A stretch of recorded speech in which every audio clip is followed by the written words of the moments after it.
think. There you go. There you go, folks. How doodly, folks. I've just got to redo my stream. Do you want to do a quick intro, mate? Because I've just got to resize my screen a minute. Because yes, we've had some little technical difficulties this evening, so luckily we've made it. Hopefully we'll continue for the rest of the show. Fingers crossed. Absolutely. Hello, everyone. Welcome to the Wednesday Workbench eModels live stream with Festa 67's Workshop. Hello, mate. How you doing? I am listening, mate. It's just I know. I was waiting for you to say hello. Yeah. And me, Foxx from Model Making Guru. We'll be working on our bench stuff as usual. Now, as always, this is, of course, a stream for eModels.co.uk, your one-stop shop for all your model making needs. So please keep it family-friendly in chat, and please don't discuss other model retailers in the chat, because that wouldn't be cool. There you go. And if you are watching this on embedded somewhere like Twitter or Facebook or somewhere, make sure to click on the YouTube icon on the bottom right if you want to come and join the live chat. And you can join the live chat, ask us questions, and be silly. Exactly that, folks. So, I'm gradually rebooting everything because Virgin Media, bless them, have decided to work on the broadband cabinet across the street. Yeah. So how long we're going to go for, we really don't know, because if they have to keep switching off and switching on, then if it keeps dropping, we'll just call it a night. But if it goes off, we'll just just kill it. So they have let us know that they're working over the way there. So. Nothing we can do about it. So, yeah. Right. Well, the iPad doesn't want to log on to the internet for some reason, so I won't bother using the chat for that. Okay. Shall I have a quick look at chat for you then? Yeah, because I've got to load up the YouTube. Okay. So Wendy Hickson's first in and says, hi everyone, hugs, welcome Wendy. Athol Montnickel's in and says, evening to Wendy, Festa and Foxx, Windows update is the same, awaits me later. No, it's broadband this time. No, it's not a Windows update, mate, that's already been done. Yeah, I had one of them yesterday. It was waiting for the broadband to come back on to finish, that was the annoying thing. Yeah. Don't. Anfield Road Layout in the Loft is in. Hi host and panel, welcome Lee, thank you. Hello, Lee. I was about to say it is Lee, isn't it? Yes. The thing about me is I know everybody by their handles, but not always by their real names. Jackie is in. Jacqueline Crochet says, hi, gents. Welcome to you, Jackie. Hello, Jackie. And Sprue and Glue is in, says, hi, Colin Fox, and all in chat. And Wendy Hickson says, update waiting as well. Yes. Happy there is days. a Windows update if you've got Windows. Jeff Light is in and says, a very good evening, Colin Fox, and all in chat. Welcome to you, Jeff. Hello, mate. Big hugs to you. Richard Thomas Scale Model World says good evening, and Steve says good evening Muppets. Hello, mate. How you doing? Hello. I'm being a Muppet now. Look, how you doing? Hey. Oh, well, I'm a naked Muppet. Right, that should be all right now. There you go. Yeah. And I think that's everybody up to date in chat. Actually, to be honest, happy days. We're just saying hello to everybody. And Richard Thomas had a problem with broadband earlier this afternoon. Yeah. Yeah. So welcome one and all. Are you with us? Yes, I'm with you, mate. I'm not doing the iPad until you stop asking me questions. So I'll do that in a minute. Oh, no, you go for it. That's where I was reading the chat. So. Yeah. No, I'm not on the network at the moment on the iPad, mate. So okay. I'll keep an eye on the chat for you in the meantime. Then. Yeah, that's all right, mate, because, it's just... Yeah. Mate. Steve says, I see you're still working on that motorised wheelbarrow. I am, mate. I am. It's a proper little bit of beauty, mate. It really is, to be honest with you, mate. I'm loving it. In my mind, it makes the same noise as the Jetsons flying car. Exactly.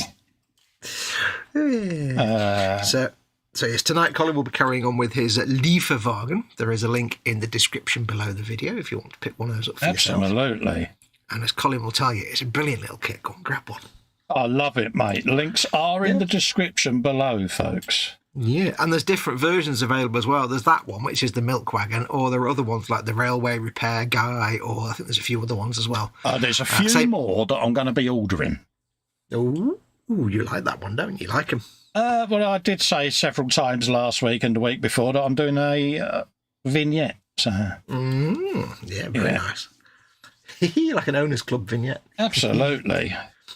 I'm this week. I've not received my thing that I'm going to be building next for eModels yet. That'll be building on the stream. So I've got a stopgap kit. I'm just going to be building an Orc War Boss in Mega Armor to tide me over until the proper kit I'm going to build turns up. Oh, nice. So I'll get this built tonight. Might be painting this for a couple of weeks, just so I'm not doing the Baneblade, because I'll film the rest of the Baneblade now.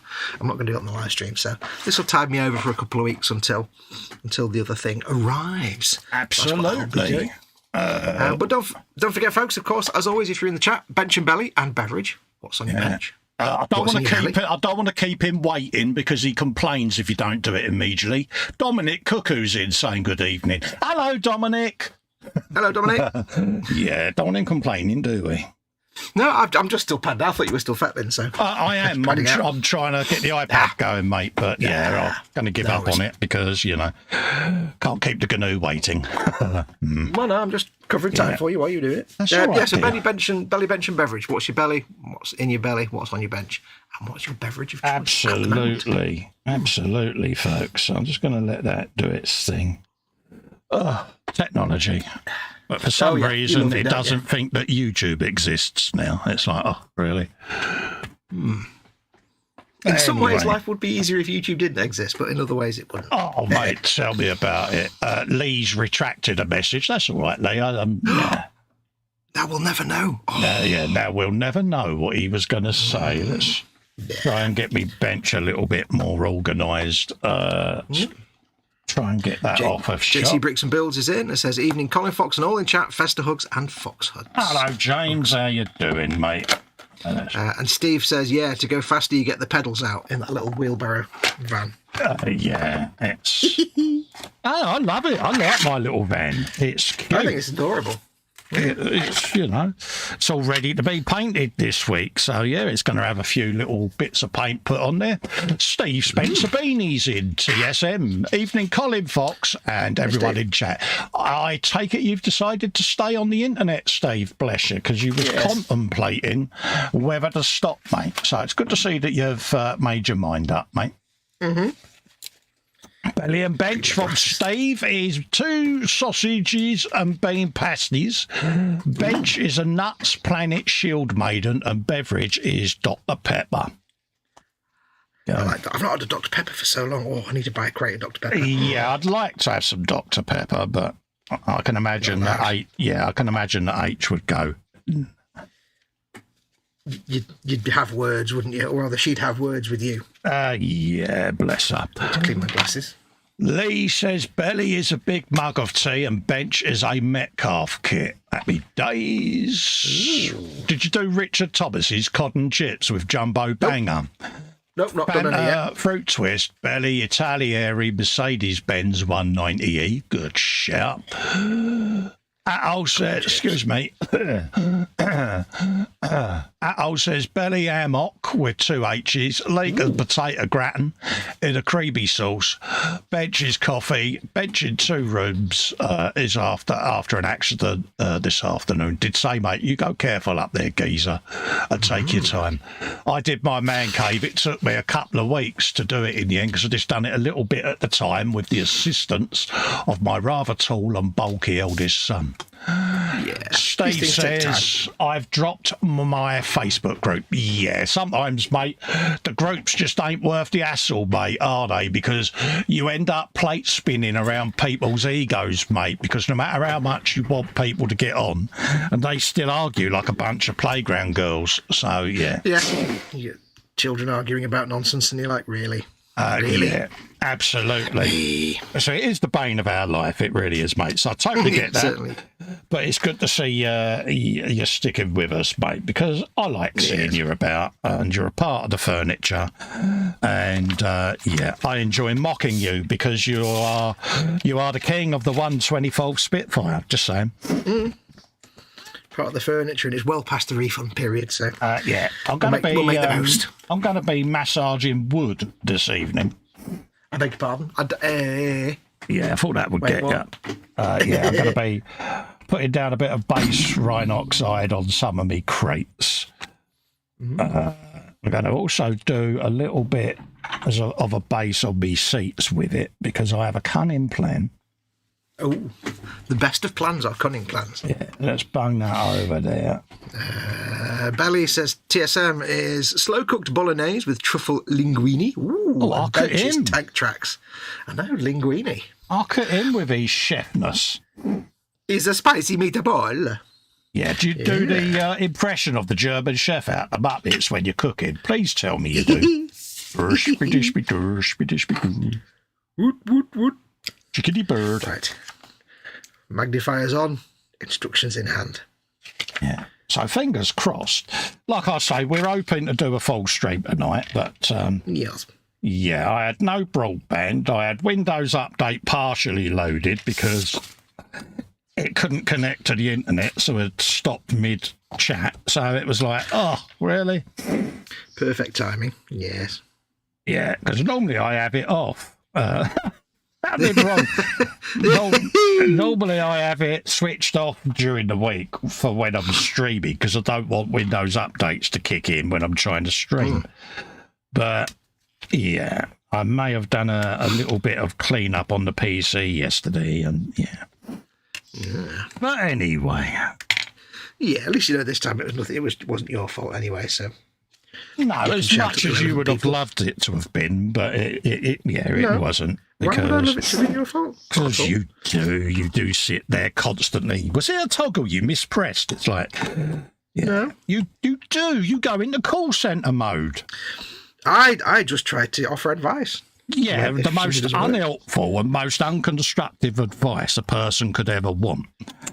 I could offer no advice if you want. Yeah, it's one stage above. Have you switched it on and off again? And you're like, yeah. Bless. He means well, don't get me wrong. I don't know. Such an ingrate. Yeah, but it's not the most constructive thing you need. Sometimes it's easy to forget the most obvious of things. 8. Oh, God, here he goes. Yeah, because I'm an uneducated cockney, ain't I, dear? No, did I say that? No, but, didn't use any of those words. Come on, behave. There you go. That bit.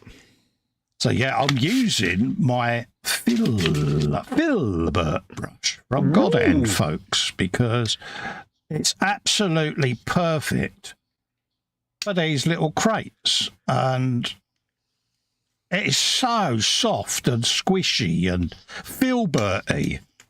Is it like a little creature? It is. It's made of all the fairies' tales, you know. And yeah, it is mint. It really is. And yeah. Filbert. And this is only a base coat of Rhinoxide going down. I've got some lighter wood colours to go on yet, but just want to get a base on everything. Base. But Steve says, laugh out loud. I don't know if you saw, but I have the new 124 spit. Oh, there you go. Yeah, legend. Oh dear.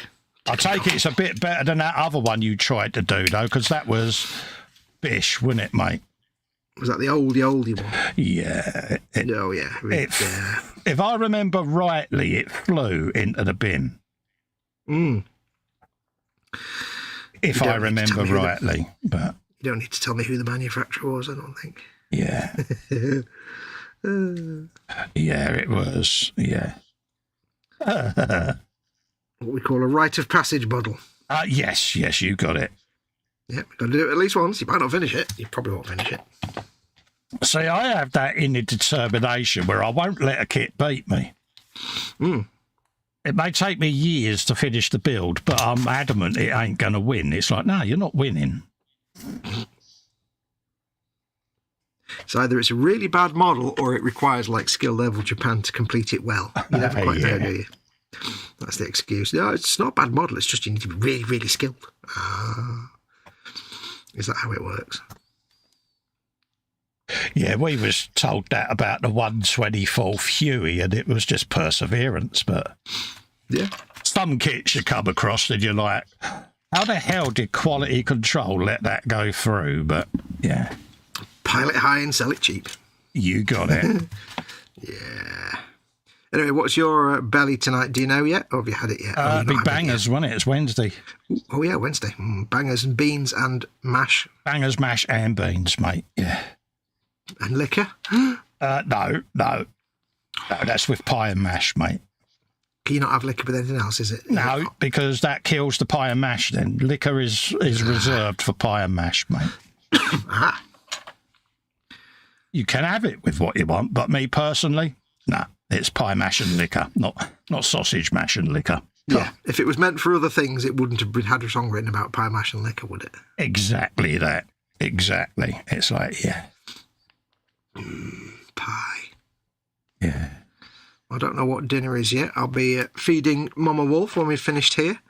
Oh, dear. I've given her a ham sandwich to chew on until then. Oh, bless her. That's whatever I can create from what's in the kitchen. That'll be 2 pot noodles then.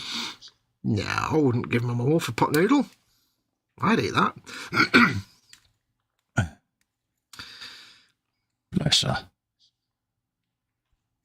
I think she might have excuse me, mac and cheese she might go for. How's the gas situation up there?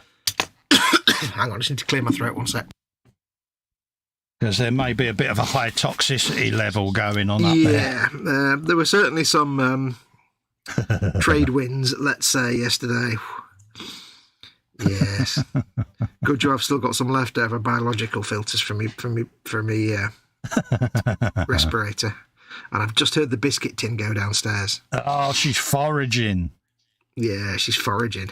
She's had a ham butty. I bet I'll go downstairs and there'll still be most of a ham butty left on the plate, though. Yeah. Yeah. I needed some of these to help it go down, love. Yeah, of course you did. Yeah. Some of these chocolate hobnobs. Now she's watching, she'll be going, oh, I hadn't thought of that. Cheers, Festa. No, she'll be watching. I think she's probably watching. It might be Lewis, I think, at the minute, or Vera. Ah, so she doesn't watch her number one son on the big telly box anymore then? No, that involves turning on the Xbox, and she's long ago forgotten how to do that. No. Sadly, bless her. I donated my unused Xbox Series S to her to replace the Xbox One X she's got, and it's never even been turned on. So Yeah. I don't think she does that anymore. Ah, well, I need a phone. There it is. She's set in her ways, mate. Steve says, the linguine sounds posh, but it was on special at Lidl. Ah, the foreign section. Good man. The international cuisine section. Or as we know it, the stuff we got cheap in bulk. Yeah. Over in Europe. Absolutely. The stuff we found cheap in a Super U in France before we came back over. Yeah, I stopped off at EastEnders and got some. Yeah. Is that still a thing? Do you remember the infamous 90s beer runs? Because we used to do it. What, for duty frees? You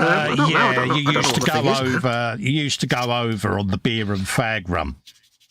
Mm-hmm. So you would take over like a Mercedes Sprinter. Allegedly you could loosen up all the wooden panels and things and put stuff in between them, but I don't know how accurate that story is. I heard someone say that once, probably. Yeah, and you would come back and you would do that slow, puckered drive through the nothing to declare aisle, you know what I mean? And, yeah. I mean, you always had to, there was nothing wrong with perhaps preemptively jacking up your axles a little bit before you went over. Oh, yeah, you used to have a little bit of pallet wood that you used to put underneath the springs, mate. You know, one of the corner blocks from a wooden pallet. Oh, yeah. So I hear it worked. Yeah, apparently. I used to know a guy who used to work on a builder's yard. And he said, yeah, the guy there who was a bit special, let's say, he was a bit thick. Oh, he was a bit of a baldrick, was he? Yeah, and he decided it'd be really clever to steal a load of a whole pallet of bricks to try and make some money on the side. And his boss caught him, and obviously he got him done. But he said, how did you know I'd done it? And he said, well, it's the fact that when you drove in, your van was normal, and when you drove out, your van was dragging along the ground. Yeah. He kind of told us there was a lot of stuff in your van. He went, oh, I never thought of that. Yeah, sounds about right. Yeah. I always remember watching a guy outside B&Q loading paving slabs into an estate car. And he was filling it up, and you could tell what had happened. Basically, the wheel arches had bottomed out on the top of the tyres of this vehicle. Oh, yeah. So, of course, as he went to pull away to drive off, it just wouldn't move. And you could just see him sitting there all confuzzed as to why this just wasn't working for him. And it was like, yeah. Really? Either you're going nowhere or you're going to shred your tyres, one of the two. Yeah, what part of that ain't a good idea do you understand, you know? Just wait till you get to a corner, mate, then you'll start having fun. Ooh. So, yeah, it was funny because, you know, a lot of us that were loading up our stuff were just stood there staring at the bloke. It's when you see somebody coming out of a Tesco's or somewhere, or a supermarket, and they've bought something, or especially like a B&M or somewhere that sells like big garden stuff and things like that. And you see somebody coming out with like usually a piece of garden furniture, a shed in a box or something, I don't know, one of these little metal things.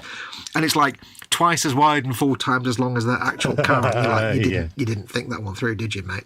I watched a guy once, right? He put 4 sheets of plasterboard between a 2-bar roof rack.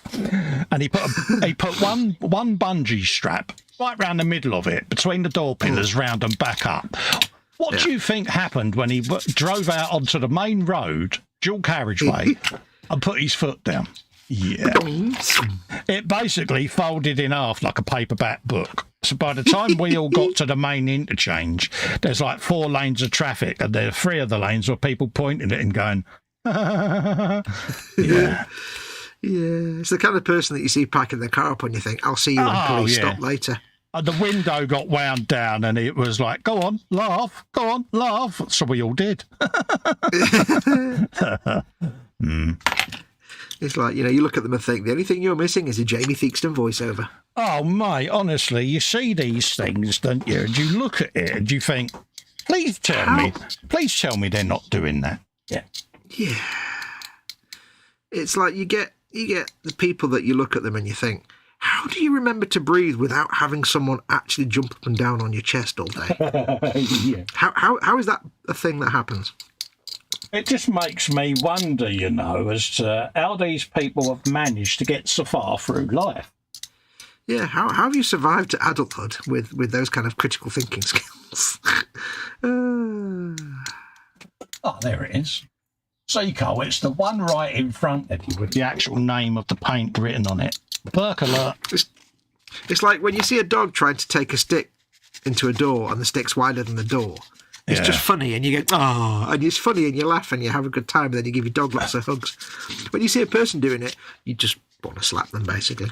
Yeah. So you're an idiot.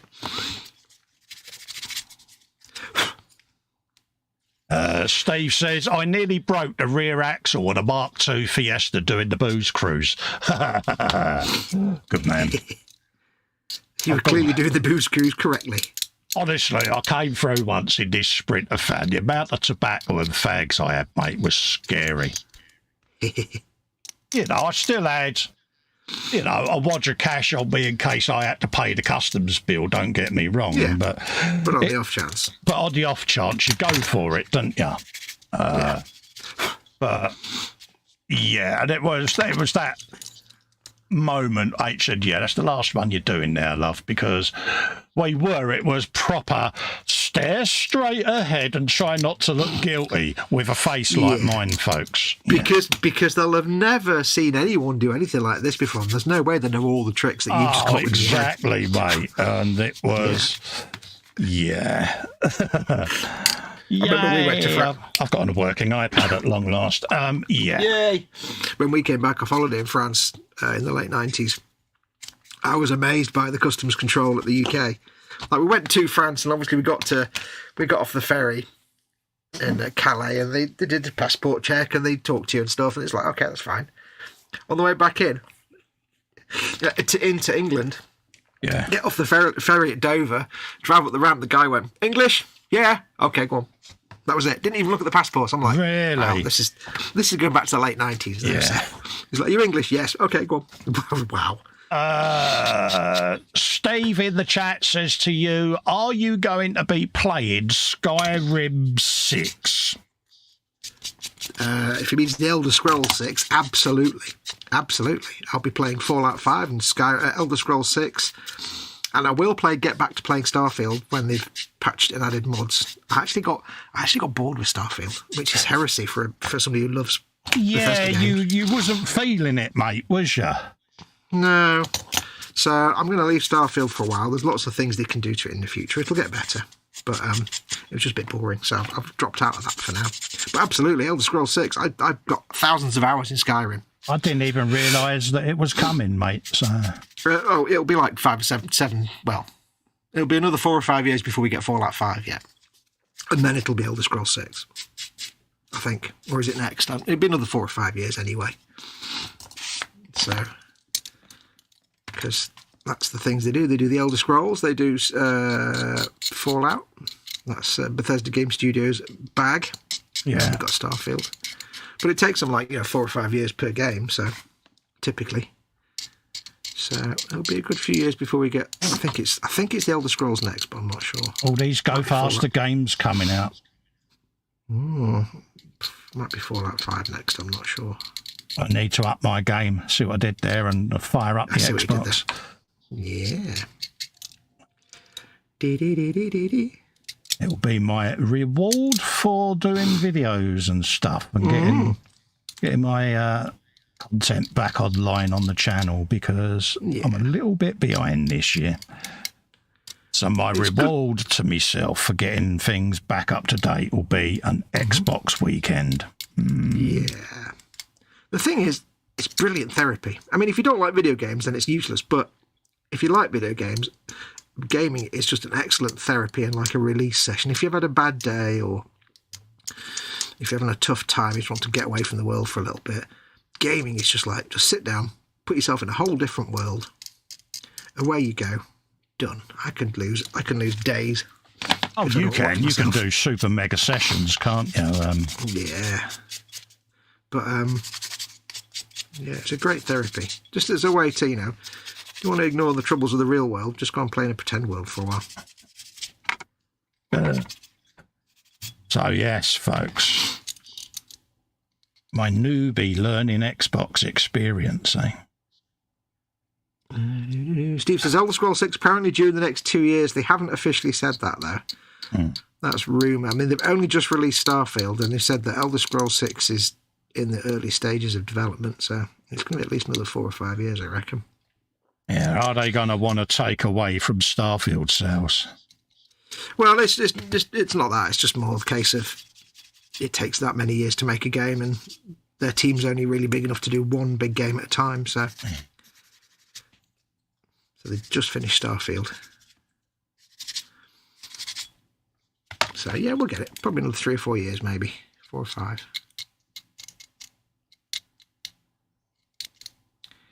I was never into fantasy stuff with, knights and armour and all that kind of rubbish. But when I played Skyrim, I'm like, this is the best game ever made. Oh, my God. I fell in love with the format straight away. And I'm like, yeah, okay, come and smacked you in the backside almost, didn't it? Yeah, so I'm like, okay, maybe I like some fantasy now. As long as I can play as a Khajiit, then I'm happy. That's about as far as I got. I started building my character, and then it was, I need to now stream it from scratch. So we've had a play. Yeah. We're up to. I talk to customers on the phone in work and sometimes wonder, how the hell are you alive, says the Bobbins. Yeah. I cleaned that one up. I've been playing a lot of modded Minecraft lately, says Steve. Never got into Minecraft. Tried it for a bit, but it never really did anything for me.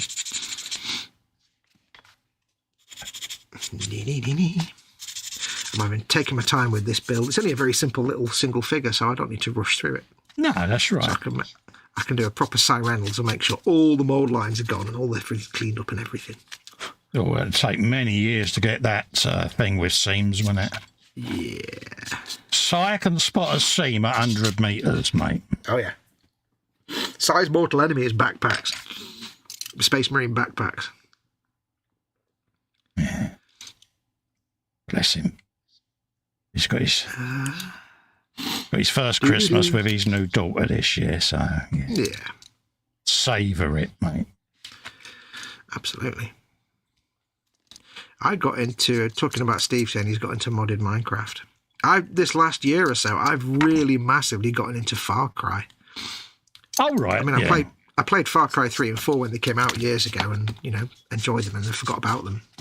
But I didn't like Ubisoft games at all. I really didn't like Ubisoft games at all, like Assassin's Creed and stuff. I hated them. So I've always just, ignored Ubisoft stuff. Yeah. But then I did Far Cry 4 or 6. And it's like, okay, and then Far Cry 5 is even better. So I'm really into Far Cry at the minute. Yeah. Just because it's open world and I can go through at my own speed. Yeah, that's the kind of thing I want to be able to do, is just wander around eyeballing stuff. Yeah. And not necessarily have to be on a timed sequence of you've got to kill every dude around every corner. I just want to go and have a wander. Yeah, that's what those games are like. There's the occasional timed mission, but not very many of them. Yeah, But yeah, open world stuff's great. Because for me, it's such a new experience that I want to be able to savour it, take it all in, and explore the worlds and the realms that I'm a part of. Yeah. One game that surprised me that I really fell for straight away, and I really wish they'd release an upgraded visuals version of it, because it's an old Xbox 360 game and it looks a bit like butt cheeks on modern consoles. But Far Cry Primal, where you play as basically a prehistorical caveman, basically. Neanderthal. Well, no, the Neanderthal's the bad guy. Well, they're not. I don't call them that, but but it's like that era.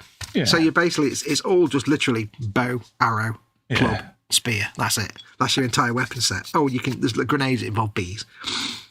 But and it's great because it's a beautiful game. I just wish they'd upgrade the graphics to look even better. It's showing its age, is it? Yeah, because it was designed for lower rare, so it looks a bit patchy. They did that for Far Cry 5 and upgraded it. Yeah. They probably won't do it, though, because they don't have this history of doing that. But it's a fantastic, because it's typical Far Cry stuff, but it's so simple, because you've just got bow and arrow, spear and a club, and that's it. And it uses a completely made-up language as well. It's all subtitled, because none of it's in English. Yeah. They made up an entire language for these, primitive Stone Age people. It's that's cool. That's serious dedication, isn't it? Doing that. Yeah. It's a different pace to the game, because you're not running around shooting bad guys. You're running around, spearing them or arrowing them. I had a mate who learnt Klingon. Oh, yeah. And he was proper with it as well, It was, it's a play, mate. It's evolved into a full-on language now, Klingon. Yeah, that was his thing, and he used pretty much old conversations with other people that also were learning Klingon, because he was a proper Star Trek reenact type person, He used to go to all them sort of things, and obviously as a Klingon, you're probably clueless in the fact that he learnt Klingon. Yeah, reading between the lines. Yeah, no, but I did disguise that really well there. I thought I'd keep you all guessing. Yeah, get the surprise till the end. But, the amazing thing is that they made up this language, for Star Trek, and they had a few words to start with. But then this guy said, why don't we just make it an entire language? And then he built the whole language, and now you can do a degree in it. It's literally... Oh, yeah, you can go to uni. Yeah, you can buy... There's lots of classic books have been released in Klingon, especially Shakespeare. Yeah. Because Klingons like Shakespeare. So it's gone from a made-up few words to an entire language. Yeah. Cool. Steve says he got bored of Skyrim because his character was totally overpowered. Retro says he plays a few hours of Starfield each week.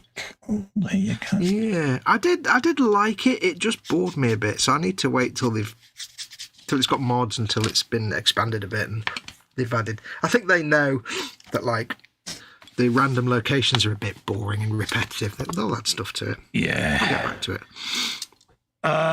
Steve says Far Cry 6 is terrible. Controversial. Richard Thomas says 24 watching, 12 thumbs up. Get your thumbs up, guys. Yes, it helps. Helps boost the show to other people and recommend it in other feeds. So consider that for us. Yeah, I didn't dislike Far Cry 6. I just thought it didn't grab me like Far Cry 5 and Far Cry 4 and 3. But it was all right. I got a bit bored of it, and I fell back into. I've started playing Far Cry 5 after I started Far Cry 6. When you say get bored with it, is that because you've perhaps spent too long playing it and you've burnt yourself out, you feel? Or no, it's more just. See, I'm like you. I like to play the game, but the first thing I do is go through all the beginner missions that you have to do, and then I just go out into the world and wander around and just do random stuff. Especially in Far Cry, I do the first few missions that you have to do, and then I just go off and start liberating bases. Yeah, because it's always the same. And I'm like you. I like to just explore the world, but sometimes if the world doesn't keep me wanting to go back, It becomes, I'm still enjoying it, but it's like, I don't sit there thinking, I wish I was playing this game. It's weird because in Far Cry 5, you're in Montana. Right. And it's just like, American like woods and stuff. And there's something about that keeps pulling me back in, and I don't know what it is. It's like Far Cry 6 is better looking and has a more dynamic world. Yeah. But it just doesn't pull me back in the world as much as, say, Far Cry 5. And Far Cry 4 is in the Himalayas, and that's sort of fake Tibet. And that was really captivating. I don't know. It'll grow on you, you hope. I'll get through it and I'll play it. It's just, I wouldn't say it was boring. I don't find it pulling me back to it like, say, Far Cry 5. Yeah. If it was a boring game, I wouldn't have got a couple 100 hours in it. No. And I would never go back to it. But something like, games like that and Cyberpunk and the other games I play, I don't really play them for the stories or for the things you do in the game. It's more just for the wandering around and exploring that you'd be looking for. So if it's an interesting world, it keeps me going. It's like Cyberpunk. I've not even finished the main story. I've been playing it since it came out, like 2 years. I mean, that's the thing I find with these sort of games is you can stop beside the road, you'll walk over, and there's a little rock with something next to it, and you're like, if you had carried on driving, you would never have known that was there. Oh, yeah. And it's that type of thing I find fascinating with it. It's the effort going in, all of the background stuff, that 1 in a million chance that someone's going to stop at that point, but there is still something interesting for them to look at.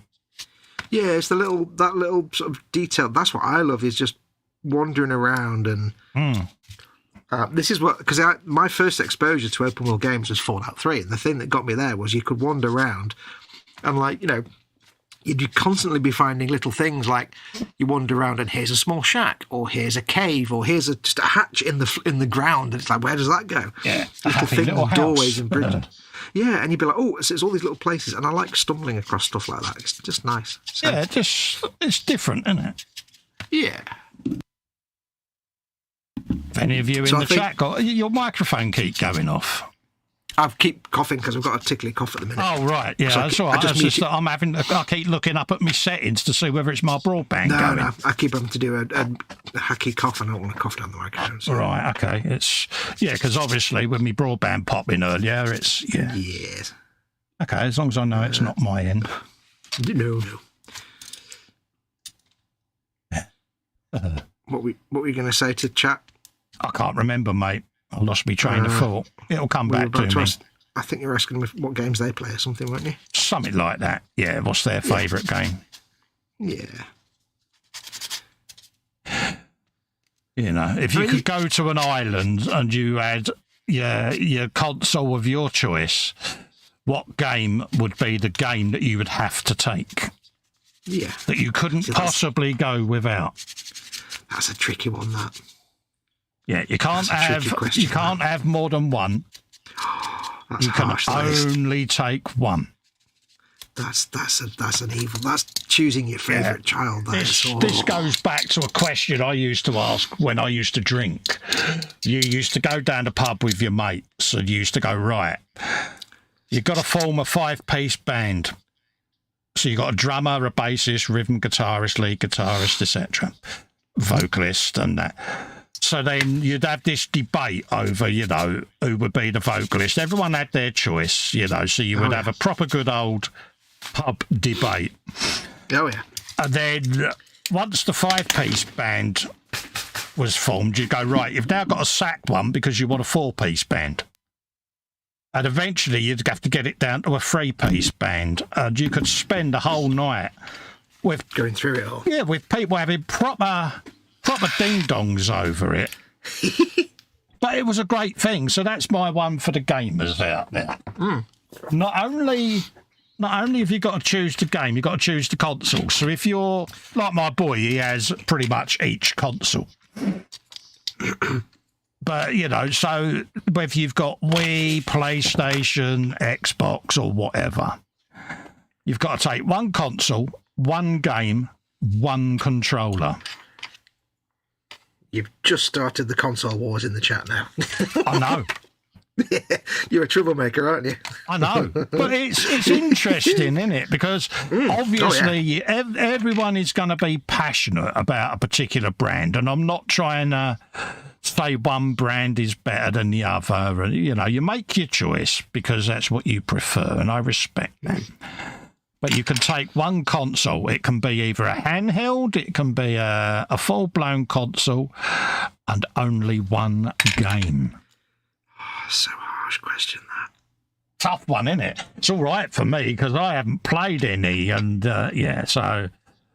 Well, not to the degree you guys have anyway, and girls. I don't like you anymore. That's all right. I'm not here to be liked.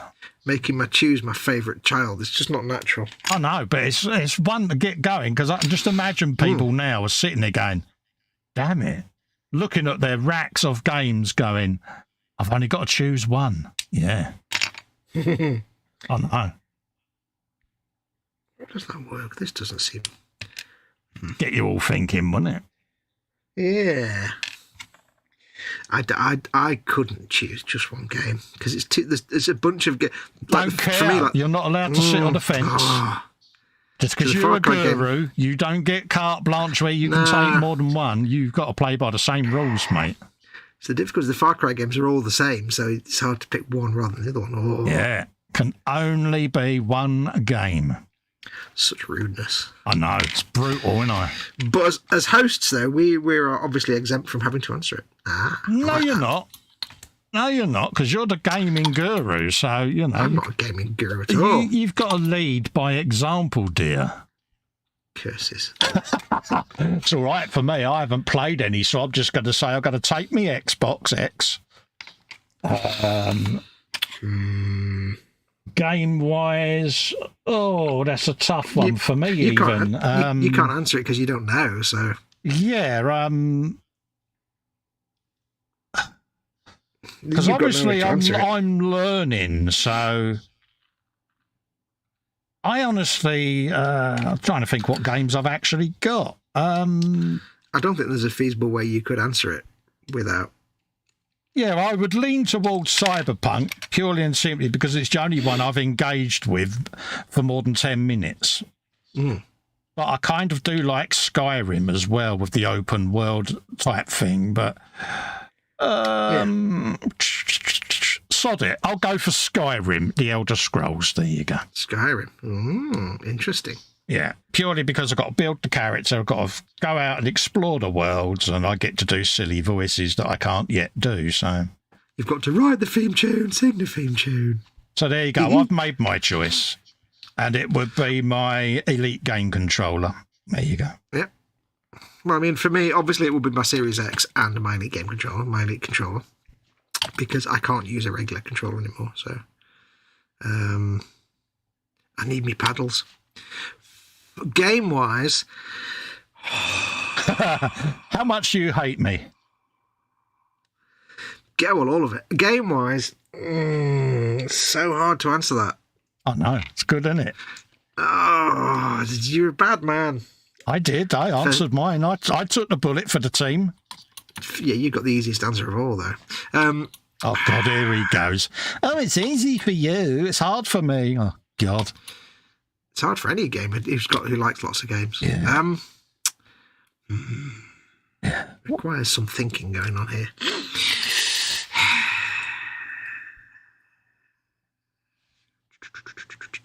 Do you need to phone a friend? It's really hard because it's like there's games you love but aren't necessarily games that you want to play all the time. And then there's games that you don't necessarily love to bits, but you do want to play them all the time. Yeah, you're stuck on a desert island as a castaway. And I've got one game. Yeah, you've got one power socket that works, and you can only have,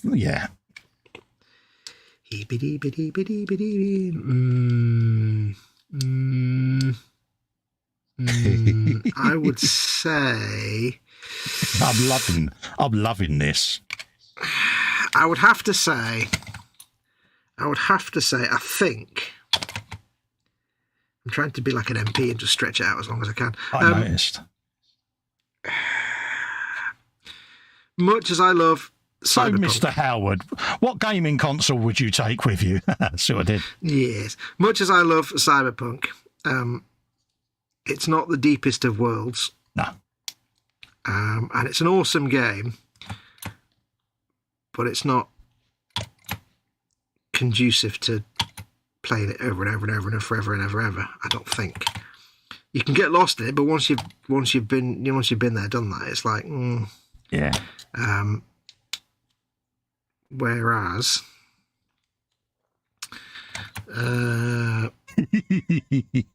it's really down between a Far Cry, because you could just get up to some crazy nonsense in those games, or Skyrim, I think. Yeah. Because out of Skyrim and Fallout, Skyrim's the most engaging and captivating world to inhabit. I think I'd probably plump for Skyrim, just purely because it's the game I think I've got the most hours in anyway.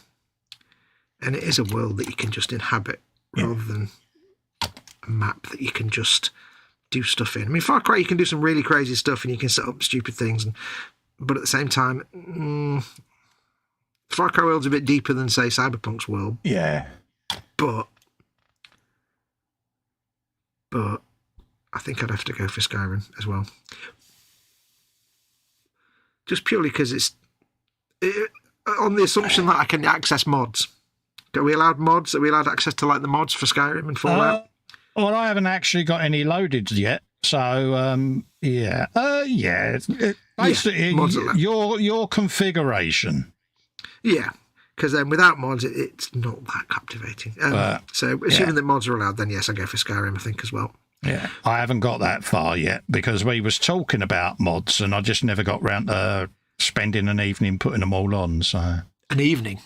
Yeah. Welcome to a week of your life. I haven't got that. Yeah, I haven't got that far with it yet. So. No, not yet. It's all to come. So I would probably say Skyrim as well, just because I could get the most hours out of it. So it took me 2 minutes to come to my answer, and you faffed around there like a Tory MP and come up with the same answer. Yeah, but I've got to weigh up all the other things that I've experienced, and it's tricky. Oh, it's stop tricky. trying to fanny around it, mister. It's tricky. Steve says, Carwy says, how long did it take you to do your Sherman tracks? Well, I did them in stages of 10. So probably about 5-10 minutes of a section like so. And I spread it over a day and a half, mate. So in total, probably about 2-3 hours in time, mate. Why is that? Yeah, you do get a rather sexy jig with them, and yeah. But for me, I just did them in sections of 10 because obviously I get spasticity in my hands. So I do something like that, and then I move on to something a bit easier. Then I come back to it, and yeah. Mm-hmm. Yeah, you find it quite relaxing though, so you take your time and zone out, don't you? Yeah, I do, mate. I just put a rather splendid Metallica playlist on and lost myself in that time, mate. And it's just my way of doing it. Yeah. You know, because otherwise, where it's so repetitive, I would get bored with it very quickly. So, yeah, I suppose some people find it boring, whereas others find it chilled. Yeah, I got properly immersed in it, mate. Because, yeah, it's like me doing chipping, isn't it? I can sit there and do chipping till the cows come home. I'd never have guessed. Put a podcast on and set myself off. More than happy. Retro says, I'll give a thumbs up once I see something good, laugh out loud. Yeah, no worries, mate. It's up to you, your choice. Steve says, have you seen the video with someone's flat that is completely done as a starship from Star Trek? Now, that is cool. Athol says, No Man's Sky is so repetitive I gave up on it. Yeah, I fell out of No Man's Sky. It was an interesting idea, but yeah, he's not wrong. Steve says to you, have you played the Vietnam add-on for Far Cry 5? It's not bad. I think I've got it, but I've not done it yet. Retro says he would take Super Meteoroid. Oh yeah, Super Metroid, yeah. Atal says Diablo 4 on Xbox X. Uh-huh. I know nothing of what this is. Diablo 4, what's that? Is that a shoot 'em up? I think it's like a top-down isometric hack and slash type light RPG. Yeah. Not my kind of game. Close second says Retro would be Red Redemption 2 on PS4 5. Oh yeah. Red Dead Redemption, yeah, it's nice. I might stream that. I've never actually got past bit where you set up your first camp because it takes. I hate Rockstar's control schemes. They're so confusing and unnecessarily complicated that I just fall out. But it's a beautiful game. Bobbin says if I was stuck on an island, I'd want any game with multiplayer chat so I could tell people to come and rescue me. No internet connection, mate. Oh, that means I can't have mods then if you've got no internet connection. Oh, fudge. It's only because he said that, because, it's like, you can't be rescued, mate. Good try, though, Bobbins. Maybe internet connection just so you can download add-ons and mods, but not for any multiplayer. Oh, here we go. Let's make it easier for Fox. Well, because then we don't get mods. We've both chosen Skyrim, but then we don't get any mods, and we just get vanilla Skyrim. Fine, you've got to play it vanilla then. Oh, it's harsh when you played it with mods. It's still a very good game. Stop it's just whining. You're on a desert island away from everything you love, and you're whining about mods. Yeah. Dear. Once you played Skyrim with mods, he's not going to stop now until I tell him he can have internet. It's time to go back. What else have we got? You're such a girl. You really are such a girl. I just like things the way I like them. Steve says, Fox, have you played Icarus or The Infected? I've never heard of either of them, to be perfectly honest. Oh. I've just remembered the one thing that I got bored on with Far Cry 6 was I got one of the DLCs, which is kind of linked into Stranger Things, but I've never seen Stranger Things. And I got looped into that, but you can't, once you get into that little thing, you can't get out of it to go back to the main story, and it's like, it was kind of boring me. Oh, right, yeah. And I'm like, I want to go back to the main story now, but you don't get like multiple saves. You can't reload all. It's like, some stuff. It goes for a totally newbie question. I take it DLC is downloadable content, yeah? Yeah, it can be stuff like expansions or extra content or new chapters and stories, all that kind of stuff. Have I just guessed the gaming thing correctly? You have. I'm very proud of you, my child. Damn it, it's another hole I'm in. You are. You're in the hole. He's been a git to me this week, folks. He's been messaging me. Yeah, no, you take your punishment. He's been messaging me all kinds of things, knowing that I shall go and investigate them and end up down another hole. Are you going to deny that's what you've been up to? I deny everything. I deny everything. I do not push anyone down holes. I have never pushed you towards any online stores or anything like that. No, of course you haven't, dear. Nope.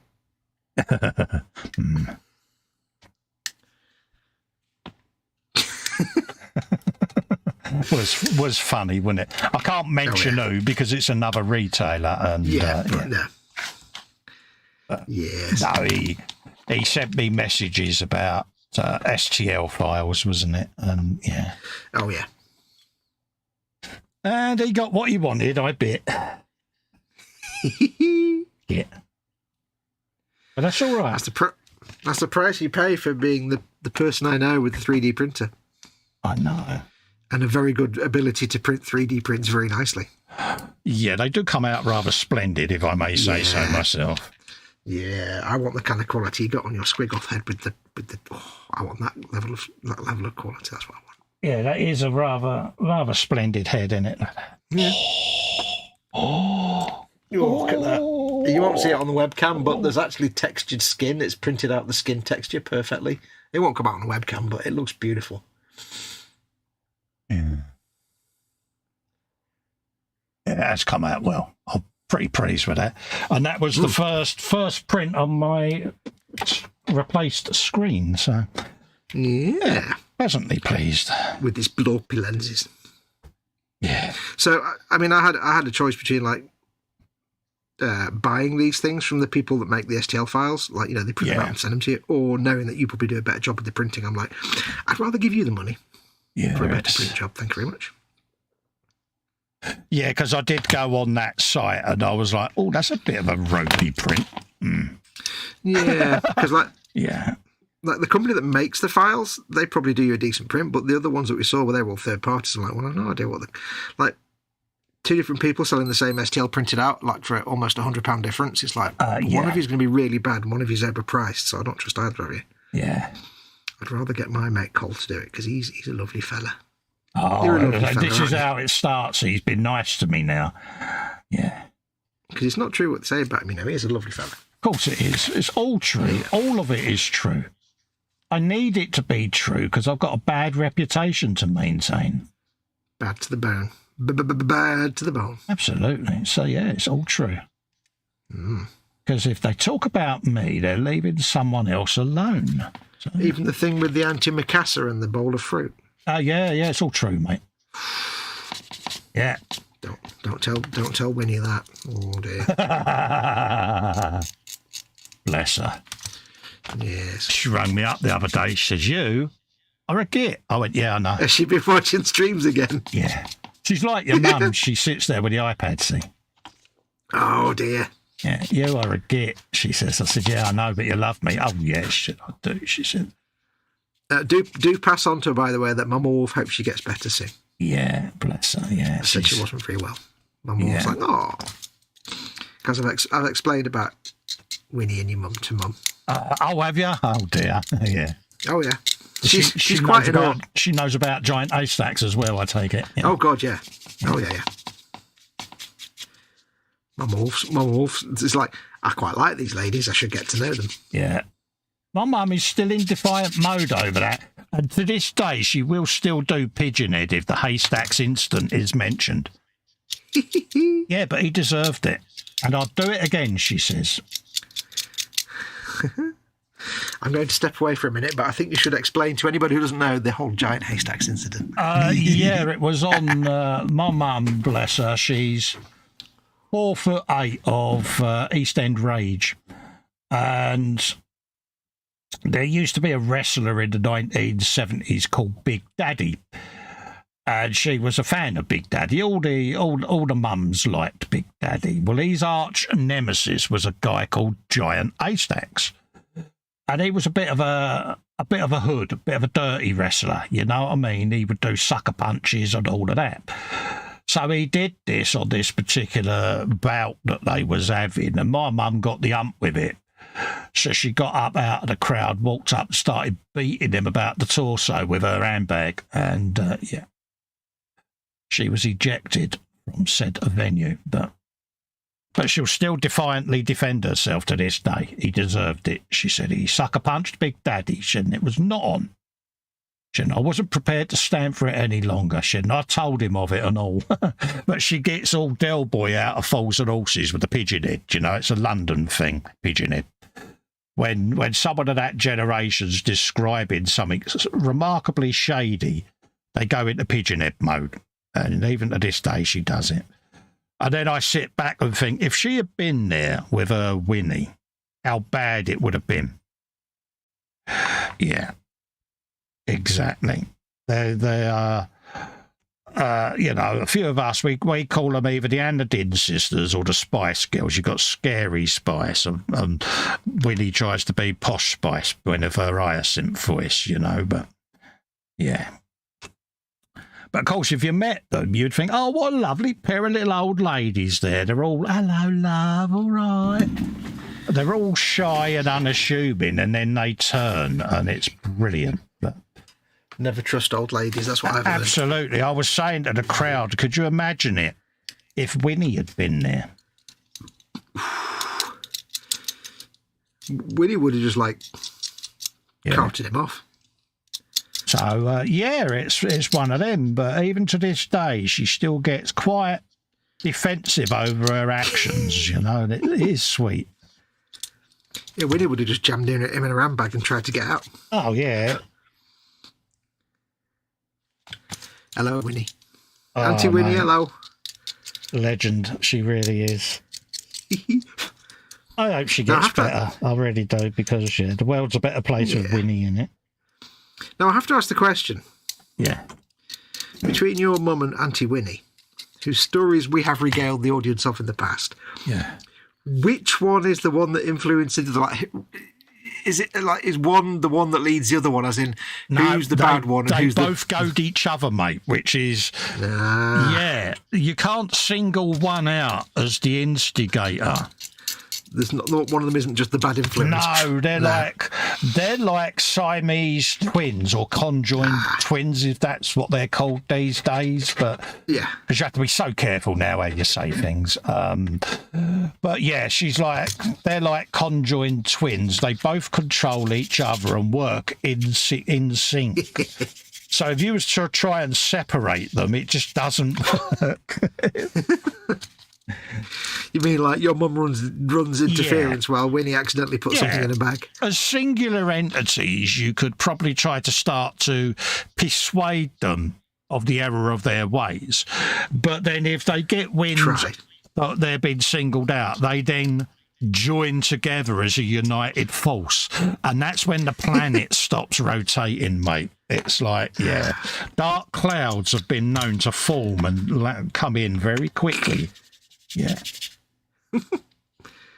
And then around them, you've got us lot going, really? We leave them alone for 5 minutes. It's like, never underestimate a country that has an enormous population of little old ladies, because that is the most powerful defensive force a country can ever have. You wouldn't mess with a country that was 98% little old ladies. You'd just be like, nope, not going to bother invading. Forget it. PJ's in saying evening, Colin Fox and everyone in chat. Jeff's Hey, in PJ. saying hello to PJ. Hello, Jeff. Love to you and Maggie, mate. Hello, I hope you're hello. both keeping well. Where's the camera supposed to be? It's supposed to be Let's scroll up and see what's been going on, because, yeah, we've been rambling again. We have. I don't think you missed much. Yeah, so let's have a looky, kids. There was Diablo 4. What else is I there? think the last thing I read was asking if I'd played Icarus and something else. Yeah, Steve was saying it's an open world survival game. You have 3 worlds to choose from, easy, normal and hard. The creatures on each world get progressively bigger and more mutated until they meet Winnie. I still think if there's a gaming developer out there, they should do a game with the 2 little old grannies and their handbags just bashing their way. Yeah. Why do I get the impression like they were just made up by the Viz comic artists? Wouldn't put it past them, mate. Harry Enfield used to do a sketch with 2 little old women that used to walk around going, "Oh, young man." And that is my mum and Winnie. It just like sounds like it's fresh out of the Viz comic, basically. Oh, yeah. Because I have known Winnie to go into a shop where there has been a rather dishy young chap serving, and she's there nudging me mum going, "Whoa, meat and 2 veg, Joe. Meat and 2 veg, Joe." She goes, "Oh, look at him." Whoa, she goes, it's like, "Winnie, you're 90, calm down, love." A woman still has needs, she says. It's like, no, Win, don't go. No, Don't put them pictures in my head. Behave yourself, love. And then she gives you that little glint wink that all your old relatives do, and it's like, oh yeah, what can you do? You just Yeah, but Have we had any any other games from people? Oh no, we did all that, didn't we? yeah. We had any more benches and bellies? Don't forget your benches and bellies. No, folks. we've had absolutely diddly squat, mate. I think they're enamoured with us 2 and our inane drivel, mate, to be honest with you. I think they're all just wanted to hear more about Winnie and your mum.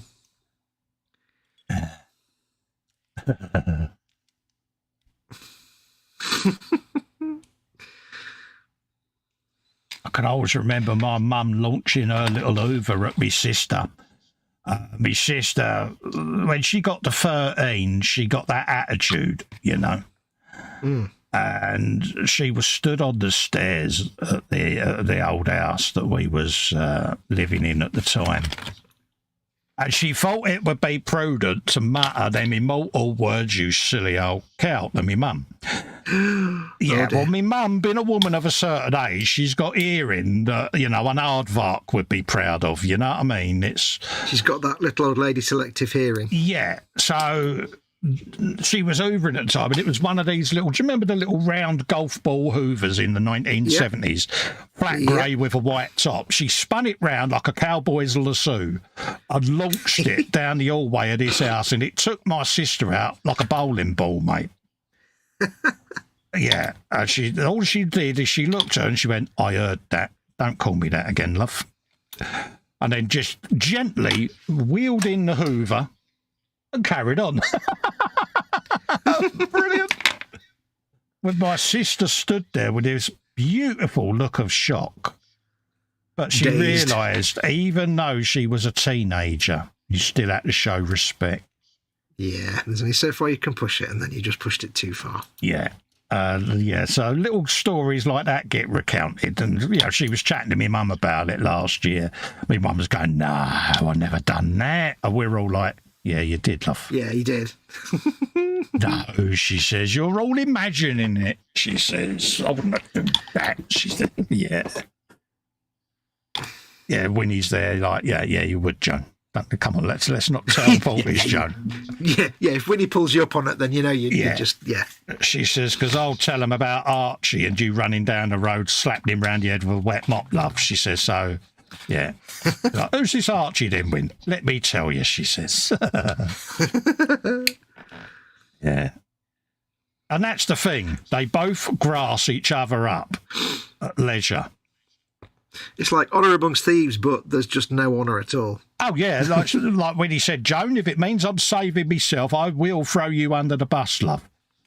And my mum just goes, "Likewise." It's like honour amongst thieves, but at the same time, every man for himself. Yeah. Oh, yeah. Some more clamps. Oops. If any of you out there got relatives like this, come on, let's hear all your mum and their aunts' stories, because we've all got them in our family. We've all got these wayward rellies, haven't we? So, see, we never had this, you see, because when I was growing up, the only relatives I had was my aunt and uncle and my nephew, and that was it, really. My granny lived in Scotland and died when I was about 12, but I'd never actually met her, because the last time she visited, I was still like a tiny baby. So she was old and lived in Scotland, and she was she went a bit doolally, unfortunately, in the end. And sadly, I've said before, she used to send us like aid packages of knitting that was terrible. Yeah, back then it wasn't Alzheimer's or dementia. It's she's having one of her turns. Yeah, she's having a funny turn today. Yeah. Bless. Yeah, my Margie was like that. She was another one, very spirited. In other words, she was an absolute nightmare, but a spirited lady, bless her. Yeah. Steve's off. He says, "Well, good night, gentlefolk." Take care, Steve. Thank you for coming. See you later, Steve. Again, thanks for keeping us all company, mate. Rabbit says, "Woohoo, back home." Woohoo, happy days. How you doing, mate? How you doing, Mr. Rabbit?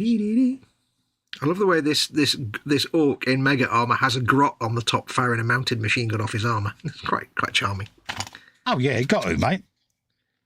And I noticed that when I was trying to squish him together, I used a pair of pliers and kind of ground the plastic a little bit, but it doesn't matter because it's orcs, so it's just damage. Doesn't matter. Battle damage. It's orcs, isn't it? It's orcs, isn't it? Everything's damaged. Yeah, it's orcs. You're damaged. I'm damaged. Oh, yeah, I'm damaged. I'm beyond economical repair, mate. You're well past the warranty date. Absolutely, mate. I am that one careful lady owner vehicle that people then drive off and has got the wonky wheel and the rattle. Yeah, because nobody ever believes that. I'm on season 5 of NCIS. Oh, good man. Just met Gibbs's father. Ah, good man. Dinoso's Gibbs's father. Dad. No, not yet. No, Gibbs's dad. Oh, Gibbs's dad, yeah. Not met Dinoso's father yet. Yeah. Met Gibbs's dad. Gibbs has got his rather nice muscle car back off him. Oh, right. Yeah. And I'm trying to remember where the actor that plays Gibbs's dad, played somebody else's dad in, and I can't remember where it was. Yeah. Wasn't he? No, it wasn't Cagney and Lacey. He's that default dad character, isn't he? Yeah, I can't remember what the hell I saw him in. Might have been Cagney. It might have been Cagney or Lacey's dad or something. I don't remember. Yeah. Something like that. He's back home. The customer declined repairs. That's when you go to the guy and say, it'll cost this much to fix. And he goes, maybe not. Oh, really? One of those. Yeah. Yeah. Yeah, customers only ever decline car repairs when you make them realise the reality of how much it'll actually cost. Yeah. Sometimes, like you say, it's just beyond it, isn't it? You know, it's at the end of the day, it's a tin box on wheels. So it's like the people that ask you to do a commission build of a kit that will require several hundred hours work and expect you to do it for the cost of the kit and maybe 20 quid on top, and you're like, no. Oh, yes. We've all had them. Yeah. If I buy the kit for you and give you 20 quid, I'll do an hour's work. You get an hour's work out of me, maybe 2. Yeah. That's when I normally say to them, you got a job? Yeah. What's your hourly pay rate? Pop? What's your hourly pay rate? Yeah. Yeah. So, okay. So, yeah. All right. I say to them things like, if your boss came to you and say, we don't want to pay you anymore, but we'll cover your travel costs, you wouldn't keep going back to work, would you? Yeah. Yeah.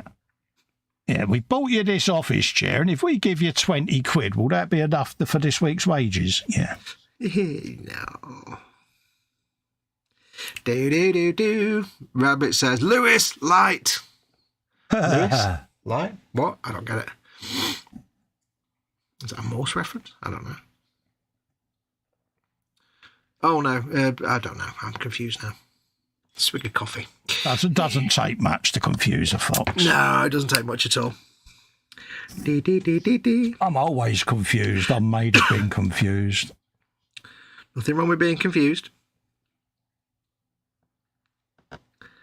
Right, so what's next? Got that bit clamped. I don't know, dear. I'm mightily impressed that you've managed to glue so many pieces together. Well, the thing is, it's only a little model, so I'm taking extra time. I'm just being like having fun and doing the super slow cleanup, because why not? Why not? It's your model. I see models in model, but, you know. It's one of those things, it's like, if you enjoy doing something, why would you want to rush it and rush through it and get it done quickly? Why not just make it last as long as possible? Take your time and have fun. I try to get as much out of each build as I humanly possible, because, I like to savour it. You know, it's a bit like if you're having a really expensive dinner. You don't want to rush it down and be sitting there burping all night. You want to savour the food. And yeah. It's like, you know what, if you take something you enjoy and just rush through it all the time, you're never going to get a second date. Exactly that. I was trying to think of a way of putting it that would be clean.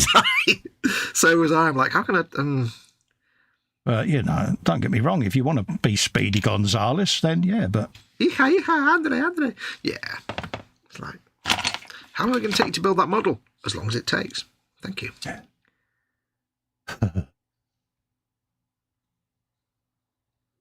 I'll tell you one thing as well, and this is a word of warning for anyone out there. If you, for any reason at all, find yourself for an extended period of time building or cleaning up like key marks and things on resin models. Let's say, for example, you've got a bit of a stash of resin models and you want to go through and get all the keys off and get rid of all the bits and bobs and clean up all the mould lines. For the love of dog, when you finish doing all those and you go back to a plastic kit, do not go back to an expensive plastic kit. Start with a crappy cheap kit. Because the one thing I discovered when I was working on the stream the other day is that when you've been doing resin kits for about 2 weeks, you forget how to use a knife on plastic. And you go into the plastic thinking it's hard resin and you gouge. It takes you did multiple gouging, did you, dear? Yeah, last week's. So it's like, I've got used to carving resin now. I need to just step back and do a bit. I thought I was picking up large audible scrapes. I was like, whoa, yeah. So if you do a lot of resin work, just when you go back to plastic, just do a little cheap crappy kit just to get your hand back in, because you'll be too used to. It's like if you spend hours driving down the motorway and then you're suddenly on a little tiny country road, you're doing 100 miles an hour without realising it because you're used to doing it. You come to that first blind bend on a country road and it all goes well, doesn't it? Yeah, so if you're doing lots of resin work, when you go back to plastic, don't start with your expensive kit. It doesn't end well. I'd do a little bit of filling on that model the other day. Yeah, that'd be a gouge. That'd be another gouge. Oh, yeah. Do. The one-handed undergarment removal is a key skill to have on dates. Oh, yeah. I can do that. Yeah. Ping. Well, that Warhammer rescue that I got has been in my Dettol bath now for a week.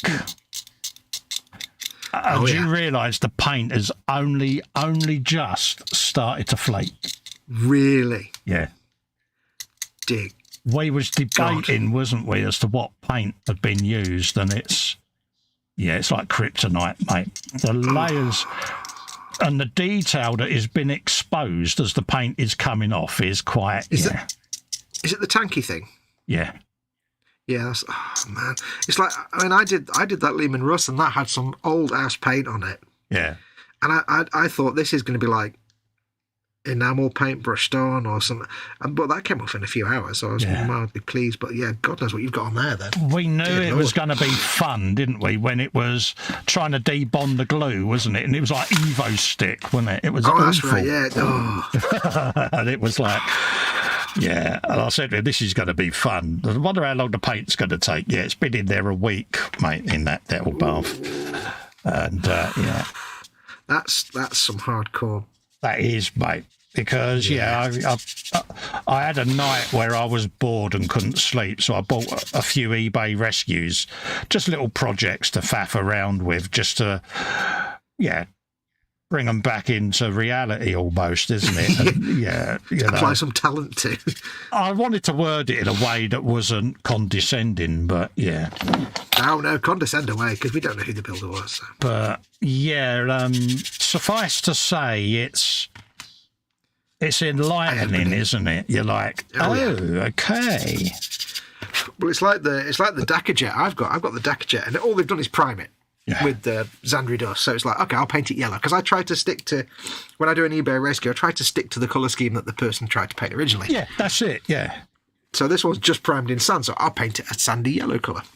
Yeah, but go on. I've got no idea what they glued the canopy on with, because the canopy's painted over. Yeah. And I don't know what's in there, but also there's like the canopy and then this blob, this chunk of something at the front. I'm like, I'm going to have to try and get the canopy. I don't know, it's like, what did they glue the canopy on with this? Like, I'm going to have to try and get the canopy off, and I'll probably end up destroying it. So I'll have to come up with I think I've got a spare one somewhere. Well, it's funny saying that. I've had a few that I've got, and the canopies have been put on with, that Pritt stick gel stuff. Oh, yeah. Been put on with that. And it's like, really? Oh, why on earth? Yeah. Yeah, it was, Is that somebody being smart enough to know not to use plastic glue on them so they don't fog up, but then using the weirdest glue they could find? Yeah, I've got some of this stationary glue that will do the job, and it's like, okay. I mean, you can give them points for knowing some of the information, but yeah. So I've got to sort that. I think I've got like a spare cockpit and stuff for it, so I can do that, but. Yeah, weird. That's like, I don't know what this big chunk of something at the front of the cockpit is. Like, what did you do to it? Absolutely. And I have to say as well, I was watching a channel the other day. I was watching some videos. Oh dear. I'm not going to mention any names, but it was somebody assembling plastic kits. Yeah. After painting them, which is fine, with CA glue, and I'm like, what? But you're not scraping the paint off. You're just gluing two bits together. You're gluing the paint to the. I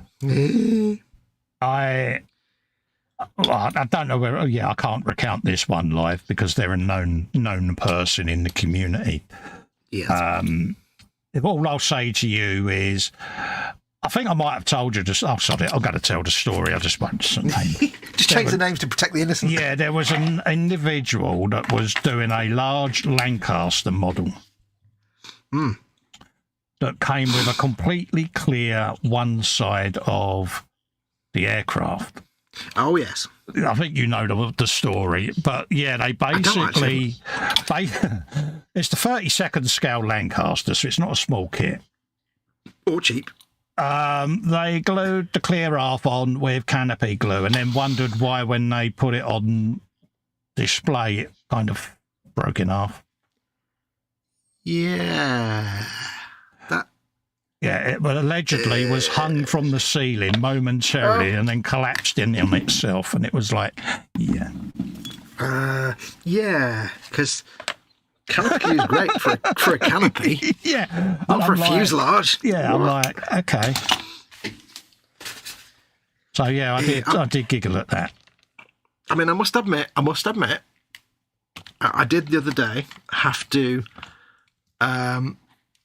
do some thinking about how I would glue something together that was clear plastic that's bigger than a canopy. And in the end, I found a CA glue that's designed to non-smoke, non-fume. There's no fumes and it doesn't fog. Yeah. I can't show it because eModels don't currently stock it. So no. But so that'll be my go-to for when I need it. Yeah, because that's what causes the fogging. It's the fumes. Yeah. And that'll also be my go-to when I need to glue two painted things together, apart from scraping the paint off first. Like, I've got to glue the wings on my Mortarion, so I'll use that CA glue because they're quite heavy. Yeah. But yeah, because it's like, you could have done some research to find out how to glue two heavy things together. But it gets back to that let me Google that for you meme, doesn't it? Because we've all had that. I get that a lot. Oh, so, you know, that thing you're using, where'd you get it from? I'll tell you what, how about I Google that for you? Yeah. Let me send you a let me Google that for you link. So patronising, but sometimes it needs to be done. Yeah. So, yeah.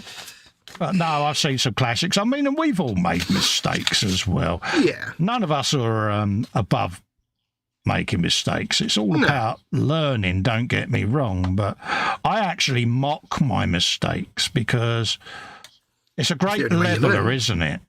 Yeah. If you mock yourself for doing something dumb, then you're never going to do it again. Yeah, I mean, my favourite one, or the one I get the most grief about, was the infamous Kenny Roberts on the Barry Sheen. I built the Barry Sheen Kenny Roberts bike dyno of the race where Barry Sheen stuck his fingers up. And the Barry Sheen bike came with the figure, and the Roberts bike I got at the time was the one without the figure. And I had been on eBay and looked at the figures and saw that they was like, you know, mortgage to house prices. Yeah. So I thought, I'll just get a generic Tamiya bike rider, that'll do. So I got it, I built it, I painted it, I did all the decals on the levers. Absolutely beautiful bike rider. But the one thing I had neglected to do is I hadn't test fitted it to the motorcycle. And of course it didn't fit, so I had to cut it right down the middle and then across, and then reassemble it bit by bit, and then get out the green stuff and redo all the levers. Obviously all the decals had to be stripped and all of that lot. Now I could have edited that all out of the video, but I didn't. I just done a special video, Festa made a boo-boo episode. I mocked myself for an hour about the boo-boo I had made, but it was surprising how many people were like, yeah, but we would have probably done the same. It's like, yeah, but it just lets you see that even if you've done it, you know, a bit of judicious saw work and a bit of sculpting, you can recover it. Yeah. It's not the end of the world if it all goes that was wrong. probably my best one. I mean, off air, I gave it a few dick dastardly, phrases. Sassen, frassen, rassen. Yeah, but once I had gotten over that initial Festa, you are a pilch, it was like, well, I might as well film how I'm going to rectify it. So it gave me a good episode to rate myself and mock myself almost. Yeah, I mean, I've done the same. Sometimes when you do a build, if you make like a little tiny mistake, like you glue a bit on backwards and you take it off, you don't necessarily show that because it's unnecessary footage. You don't need to show everything. But if it's something like that where you can make a learning thing out of it and say, listen, if I'm going to do it and it's something major, then you can show. I have no problem showing my goose. It's part of the experience. Wendy Hickson says her meds have kicked in, so she's got to say good night, everyone. Be well and stay safe. You take care, Wendy. Take care, Wendy. Always lovely to see you in, and if we don't see you before, you have a wonderful Christmas, darling. Yeah. Have a good Christmas and New Year. Yeah, so hopefully we do see you, but like I say, you've got real life stuff going on, darling, so look after yourself. Right, I'm going to do something clever. Oh, God, hold up a minute. Not that impressive. He's got a plate that goes on the front of his armour that covers up a bit of his face. I'm not going to glue it on. I'm going to leave it off so I can paint the bottom of his face and then just go... Hold up in a minute. Hold up a minute. He's in the chat there. PJ, Foxx has just done sub-assembly. I know. I've done planning. Sub-assembly, can I plan it? Sub-assembly, yes, I can. Dude, I'm so proud of you. Well, I suddenly thought, hang on, if I jam this big iron jaw over his face, it's going to cover up his... I can't paint that, so I'll just... It's only a simple peg and it goes in like that. I don't even need to glue it in. I could just leave it loose, but... Absolutely.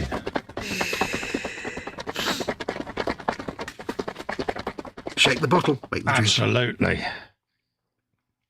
Yeah. Ooh, I thought I had a thing to fill in then, but the bit of frame on his arm, on his leg, covers it up nicely. Brilliant. Oh, look at you. Yeah. Does this mean to say you're finding buildy fun now? I always find buildy fun. Well, not always, but I sometimes. I was going to say, you normally sit there saying how much you hate doing building. I don't mind building when it cooperates. When it gets tricky, that's when I get grumpy. You're like that McCoy off of Star Trek. God damn it, Jim. I'm a doctor, not an engineer. It's like, yes, I'm a builder. I'm a painter, not a builder. Yeah, there you go. I don't mind it when it works with me. GW kits I have the easiest time with because for them, not all of them, but for the most part, they're pretty good and they go together really well. Bandai, of course, the same as well, but other stuff can be more frustrating for me. For those that are interested, I am stippling on a bit of Thunderhawk blue with a filbert brush as a base coat for the truck. That's what I'm up to. Because I didn't want to airbrush this. I want to just delicately dry brush the whole vehicle. But do it in various different shades of states of wear and tear. And I've actually... I've got to scale it down a little bit because there's about 10 more builds that'll go on this vignette of different kits. So, yeah. So I'm going to try and make it a thing throughout 2024 where I do little different vehicles and little scenes that will then all come together in one big finished thing. So I like that. Yeah, cool. Yeah, so I went through yesterday and looked at all the different things that I want in the scene. I got the graph paper out. I've done a sketch and stuff like that. And graph paper. Started really getting into it. And there's going to be a twist to it that I'm not going to discuss until it's revealed live on air. But there is going to be a section that gets the tea-towel treatment almost. So whenever it's on screen, there will be an area that is covered. But it's only because I don't want to reveal what's there until the end of the build. So Colour me. Ian, I don't know what this is, so colour me intrigued. Yeah, it's one of them. I sat and thought about it, and I thought I could really go to town on this, and it would be a nice little display for eModels to have at their store on display. But it's just going to show people what you can do. And also, because not many people do the little side things like a fruit and veg stand or something like that. And I want to bring all of those kits in and just let people see what you can create. So I'm really going to town on this lot. The beer truck is coming back out and coming off of the base it had then because it's going to go on this vignette. So that's going to come back alive. So, yeah. Nice. Yeah, it's nice to have a model where the focus is not the main thing. It's like, it's the stuff that would normally be in the background is the actual focus of the thing. That's quite a good idea. I like that. Yeah, it's going to have light. It's going to have audio. Ooh. Yeah, and it's one of them, innit? So I want to do it over the whole of 2024. And the Wednesday shows become almost something else getting built for the vignette. So I might do this vehicle. I might do a couple of little fruit stands with figures and things like that, so... Nice. Yeah. What do you think in the audience, folks? Is it something that appeals to you? Because it certainly appeals to my creative gene, should we say? Yeah. I do like the idea of like of focusing on the ancillary things. It's almost like taking a photograph of a subject, but the actual part of the photograph you're interested in is the stuff around it, the white space around it, and not the actual thing that's in the middle of the photograph. I like that. Yeah. It's like taking a picture of a vase of flowers, but the actual focus is the thing behind it. Yeah, it's the actual scene that the flowers are in that is of importance, not the flowers themselves. This is the thing, you know, you've got all of these accessory kits that you can buy, but you don't see many of them getting made. And I just want to get on and do some quirky stuff. How can I sit here and say I build anything when I'm just doing bikes and cars? So I want to let people see that I do build anything.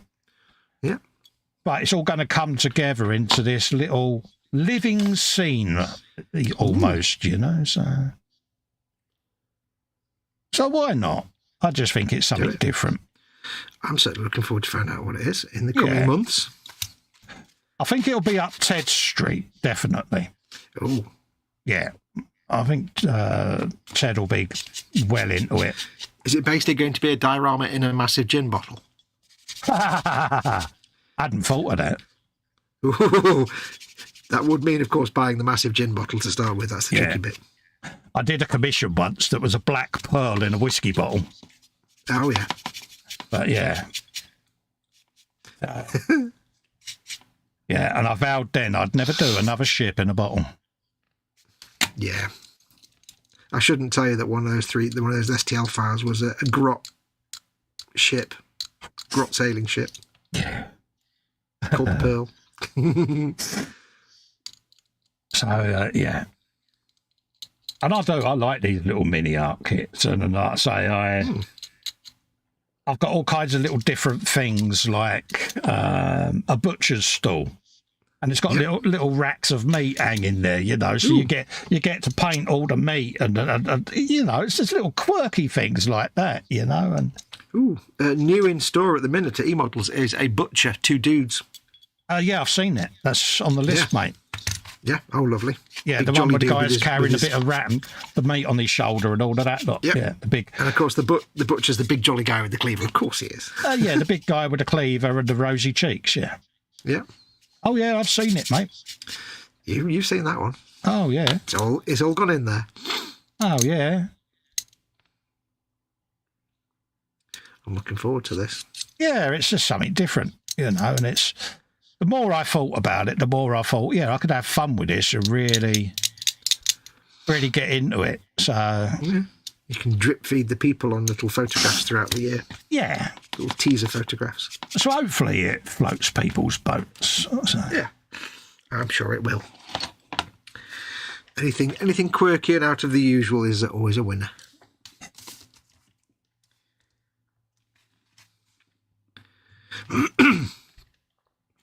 This kit is almost push fit. Oh right, yeah, persuasion it goes pit, together yeah. Yeah, it's like you could almost not glue this together. Yeah, and get away with it. Quite a delightful little figure. You're having fun. Yeah, that's the key. Delightful little chap. There you go. There we go. And the eagle-eyed will notice that this is the same base layer that went on the Bluey car. Yeah. Yeah, it's a very nice... Did you do the rusty stuff underneath first or something? No, because it's an aluminium and wood vehicle. Ah! No rust required then. Yeah, so that would be like rust in a Corvette, wouldn't it? Yeah. Who would do that? Who would do that to wind up the Corvette group? Who would even have... Yes. It was fun, though. Yeah. Oh, I've got a face full of glue fumes then, and my eyes started watering. Woo. Oh, nice. Right. I've got to get his big chopper out now. Oh, you go careful with your big chopperness. Big chopper. Oh, look at that. That's a dirty, great big chopper, that is. Oh, yeah. Can I honestly say that I am impressed with the size of your chopper? Let me show you my big chopper. Get to the chopper. Start blending this. Here to fix your washing machine.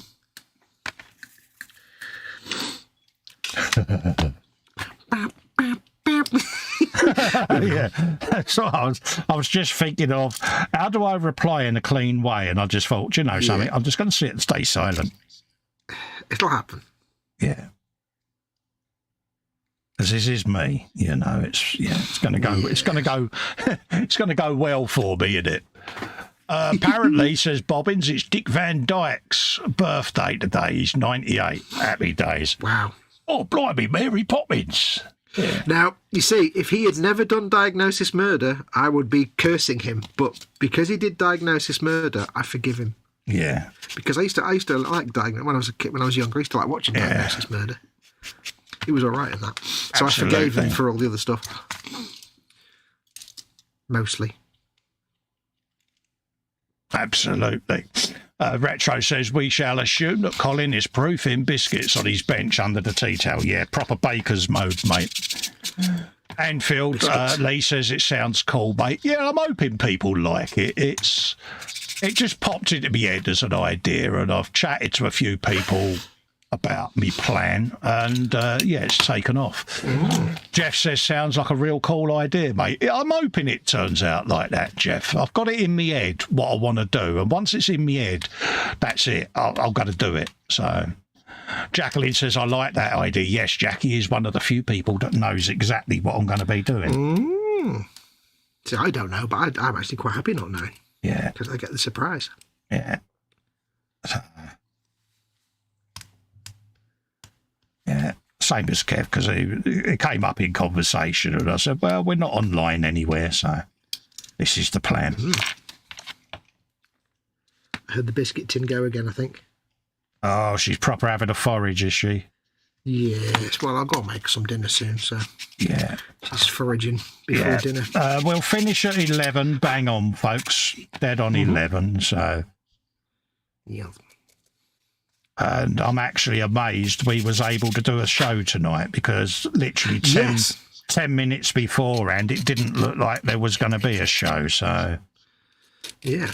I put a little thing up saying, we're having some technical difficulties, we're trying to fix them. There might have been contributions made to the swear box by myself, but I like things neat. And when I start the stream and setting it up and the broadband dies, that gives me the ump. It's that simple. Yeah. So there might have been a few dynamic moments, but it's only because I care. I don't like to let the audience down, because you're all good enough to give up your time to come and see us. So I've always said, if I can stream, I stream.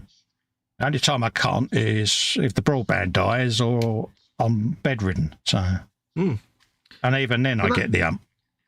Yeah, it still gets the ump anyway. But that's the thing. It's like there's so much involved. There people, that don't do it, don't know. But there is so much actually involved in just setting up a live stream. Never mind just pressing go and doing it. Never mind all the once you get on camera and you're presenting all that stuff. There's just so much involved in running a live stream and making it look good and sound good, and so that when it's the broadband, you get it all ready and the broadband goes bye, and you're like, yeah, it's like really. Because you've done everything right, you've lit the relevant unguents, you've issued the relevant prayers to the tech gods, you pressed the relevant buttons, you've donated to charity, you let the spider out rather than squish it, and yet it's still the broadband falls over. And you're like, because it's the one thing you can't control. Because there's so much that you control when you do a live stream, and the one thing you can't is your broadband. Of course, the PC died as well at the same time. That decided to give me a blue screen of death, and then it was, let's load the last good configuration, and then it's, look, Windows Update, because it went into safe mode, and it was like, it's like, there's an update, let's start the ball rolling. Damn you. Your brain's just going, words, words, words, words. So, various screenshots of how much I love Microsoft may have been exchanged. Oh, yeah. Were you in Brian Blessed mode? Yeah, it was like, really? Really? Yeah. And Fox was doing his call centre calm voice. It was like, it will be fine, sir.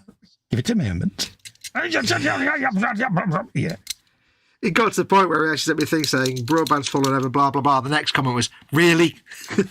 Yeah. Which, if you didn't know Colin, you'd be like, why has he just sent me a thing saying really? But then you see him just going, really? Yeah. Yes. And then it's, oh, what's up? Oh, look, Windows Update, just what I needed. Yeah, the world is against me tonight. And it was like, yeah. And then the final thing was I stubbed my toe when I went to sit down. Oh, no. And I'm like, yeah. There's nothing worse. And it's like, dagnammit. Dagnammit may have been uttered in grown-up form. Well, I bet you even said words that will make H blush. And she's Scottish and tiny and fierce. And I heard this voice from the kitchen, my boy going, you all right, mate? Oh, just to let you know, he says, the broadband's died. And I went, oh, is it? Okay, mate, no worries. I'll check that in a minute. Yeah, he says, I was online gaming, he said, and yeah. Okay, mate, I'll look into that. All calm and collected with my phone voice. Yeah, because your brain's going, I want to scream at everybody, but it's not his fault. Yeah. But I still want to shout at him. Like I hadn't noticed the broadband was down. Yeah, no. Oh, no. Why, yeah, you're there. Yeah, it's not fair. Not fair. No. Just the way he calmly said it. Oh, just to let you know, he says, the broadband might not be working. It's okay, mate. I'll come out and have a look and reboot the router. Like, yeah, he's not going to shout at the boy. That's what I'm for. It was funny. And then it was, oh, you normally do a live show, don't you? He said, you might already be aware of that. And I went, I had noticed, but not to worry. I'm on the ball. Yeah. And then once he got online, it was, cheers, Dad. It's like, yeah. It's like when I used to use a Stream Deck, it would always fall over just at the very last minute before a stream and I'd be doing all the swears. Yeah, you never had much luck with Stream Deck, did you? Nah, I gave up with it in the end. It probably worked fine now because I did a lot of things with my USB ports, but I just gave up with it in the end. I didn't need it. Oh, mate, honestly, I'd be lost without it, to be honest with you. Yeah, I mean, for you, it's an absolute godsend because you have so many little transitions and overlays and stuff. Yeah. But for my stuff, it was just like, all I do is start and stop. So I love it. I can do that. When I started doing these Warhammer Sundays, it's like, yeah, I'll do a profile for that. It was like, yeah. I do like all of that. I did like having buttons to press. Spinner was doing like things like giveaways and stuff like that, but then at the end it's like, you know what, I just need to start and stop, and I can do that. Yeah. With me, it's the fact that I have to reach down, get the mouse, click it, go to the other screen to activate, and it's like, yeah, there's got to be an easier way for me to do it. That is a pain. Yeah, so for me, the deck works brilliantly. It's just to be right there, and I can do whatever I need to at the touch of a button and not have to worry about screens going over other screens and blocking out the stream, you know, so... Yeah, I mean, when I had mine, it was still over on the other side of the room where the computer is. I couldn't get it over on the bench, so it was like, I still had to go over there to do it, but it was easier than using a mouse, but still. Right, I need to do this bit now. I often get asked about it. There's a few people that are coming online to do live shows, and one of them recently got themselves a deck because they was asking me about it, and I just talked them through exactly what it does, how it does it, and they're like, yeah, I'm going to get one.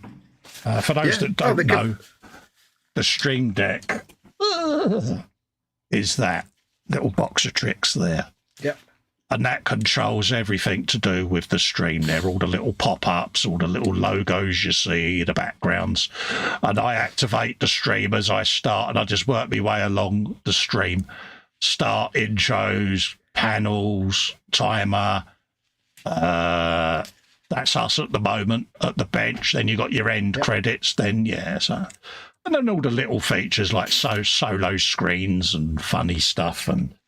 They are absolutely brilliant for that. Mine was just too unreliable, but that was my setup. But they are brilliant for just like automating so much stuff. Yeah. When I used to have my little giveaways thing, I'd have the spinning thing and all that stuff, and I'd change the animation, I'd fade into that, I'd press the button and the thing would start spinning, and it'd be like, oh, great. Oh, yeah, they are fun. I'd like to say I have multiple different... Each show I do has its own layout, you know, and... So that's it for me, and it works a treat because it's just to be right there. I can punch away at it until the cows come home, and it's like, doesn't punch back. No. I see what you did there. Oh, curses! You know the bit I was going to put on later on. Yeah, I may not be able to do that. Oh. Because his big chopper goes right in front of it. Curses. Oh well, it's not a major problem. It's just it would have been nice to be able to leave it off. Can I fit it underneath without taking all the paint off? No. Fie and curses and thrice fie. Go, let's just get a base down and then I can start. Don't glue that on. It's going to have a dirty, great big gap. Oh well, never mind. I'll have to work around it when I paint. That's fine. Was that a mind the gap moment, was it? Mind the gap. Mind the gap. I can still get under there, no problem. I'm a big boy. I can do careful painting. There you go. Stand by for the gluing. Many more layers to go on. Many. But it just starts the ball rolling on a bit of the white, because why not? Colours that bonnet, that's got to be done in the blue as well. Happy days. That Thunderhawk blue is a very nice colour. Oh, it's great as a base colour, it really is, because you can then put lighter colours on it through the dry brush, and then when just before it starts to dry, you can rub a little bit of it off just to bring the base through, and oh mate, I love it. It's very similar to, like, for those that do like World War One models, it's very similar to kind of French blue, isn't it? The great French greatcoat blue. Yeah. It's a real nice colour. Yeah, it's a great base colour, I must admit. And it goes really well with that classic Games Workshop rust grey, Fenrisian grey, and the Fang. Yeah, works straight with colours. They're some of my favourite colours. Those. That was what I was going to check. I was going to check the old Dianas, wouldn't I? See what colour they are. Let's have a looky, Kins. Oh dear, I got my apologies there. Okay. Oh right, yeah, they are the same colour. Happy days. I'll do all of them. Get you some of that, my son. Now, I've got a little bit of a panel gap on the top of this guy's armour. Mind the gap. But I don't care, because I can use little bits of plastic card to add extra bits of metal plating, because it's Orc. It's all made up nonsense made out of scrap. So exactly. That's why I love Orcs. You don't have to use lots of filler all the time. You can just say, I'll put a panel there with some rivets on it and no one will ever know. Little panel doesn't quite line up properly. No problem, it's Orcs. They built it that way. Yeah. They built it a bit shonky. Just add an extra plate on the panel so it does fit. Because if an Orc thinks it fits, it's because it does. I've actually been able to completely hide panel gaps with just a single rivet on these Orc things. They're just so good. Orcs are so much fun. Orcs is where I can actually have fun doing building, because it doesn't matter if I mess something up. It can just be made part of the model. That's the one thing I can honestly say doing Warhammer is I might have got you doing Orcs, but it's been almost a bit of freedom for you, because you've kind of fell back in love with it again, haven't you? Yeah. I mean, that's the thing. If I was making like a sports car or a plane or a whatever, I'd be absolutely pooping kittens trying to not mess up the plastic or make the glue look good or getting the filler just right. And this is like, I've taken a big gouge out of this plastic. Okay, well, it's just a piece of gouge taken out of the metal armour. There you go, done. Yeah. Or this bit doesn't quite fit properly. I've messed up the attachment. Oh, stick a metal plate on it, cover it in rivets. There you go. They've just riveted a piece of metal to the hole. Done. Yeah. I think what done it with you was Insane Blade, wasn't it? Because he'd sit there and go, how about adding this? And suddenly you saw how easy it was, and you're like, oh, I'd love to be able to do that. Well, get yourself some styrene and some greebles and have a go. Oh, no, I couldn't do that. Yes, you can.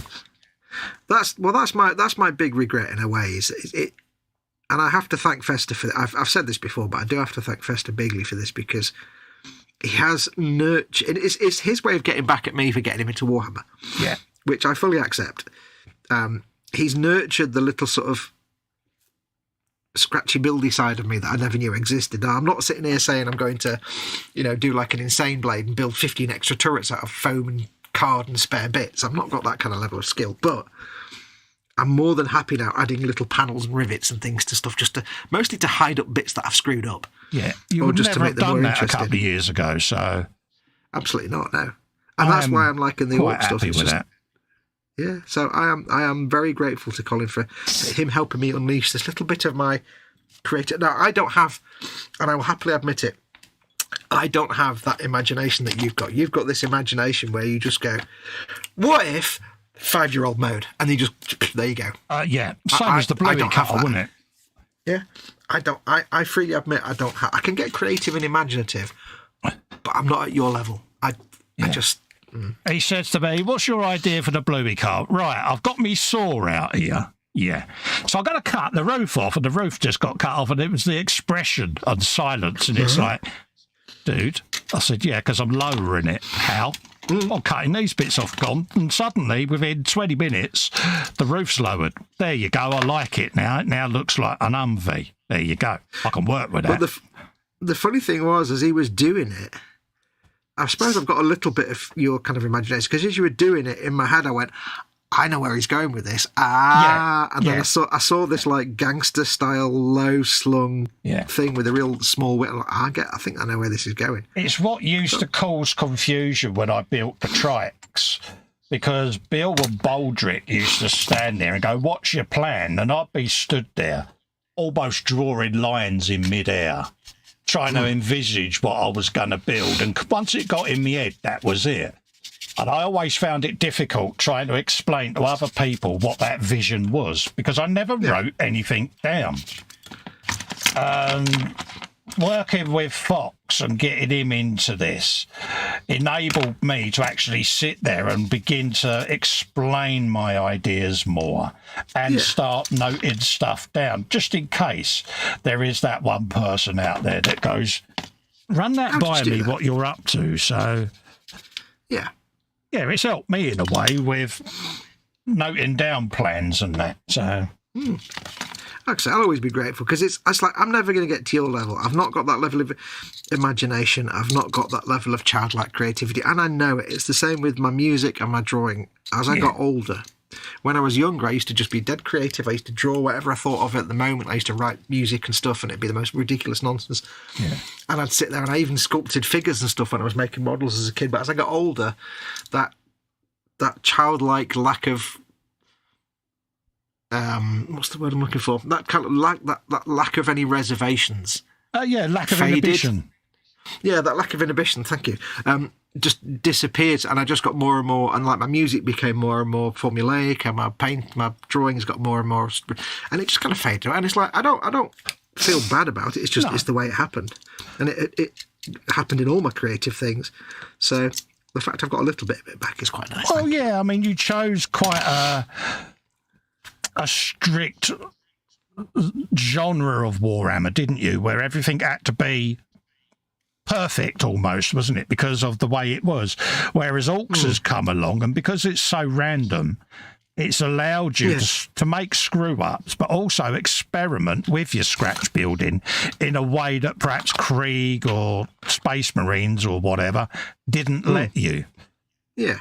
So you was kind of restrained by your genre, where you couldn't express your inner 5-year-old, whereas when I sort of started encouraging you a bit with the Orcs, I said, just go with it.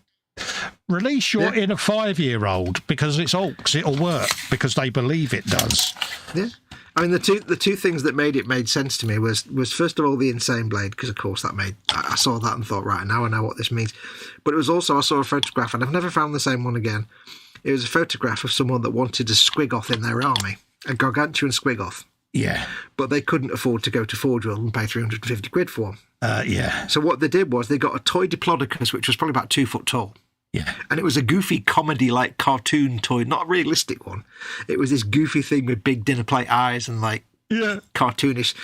And they basically got that, repainted it, and scratch built a howdah on the back, and then put Orcs all over it, and they made a Squigoth, and it's this goofy looking like toy Diplodocus with big dinner plate eyes, and yet it's like it works. Now I understand Orcs. Yeah, now I understand it. Absolutely. That combined with the Insane Blade, I'm like, yeah, I get it now. Yeah, I mean, when I first met Dave, Dangerous Dave. He had watched my Concord video, and it was a brand new 72nd scale Concord, and it's, the wheel's in the wrong place. I just cut the thing in 3 sections. So, right, got to move the wheel, and before you knew it, there's a huge chunk of this aircraft missing.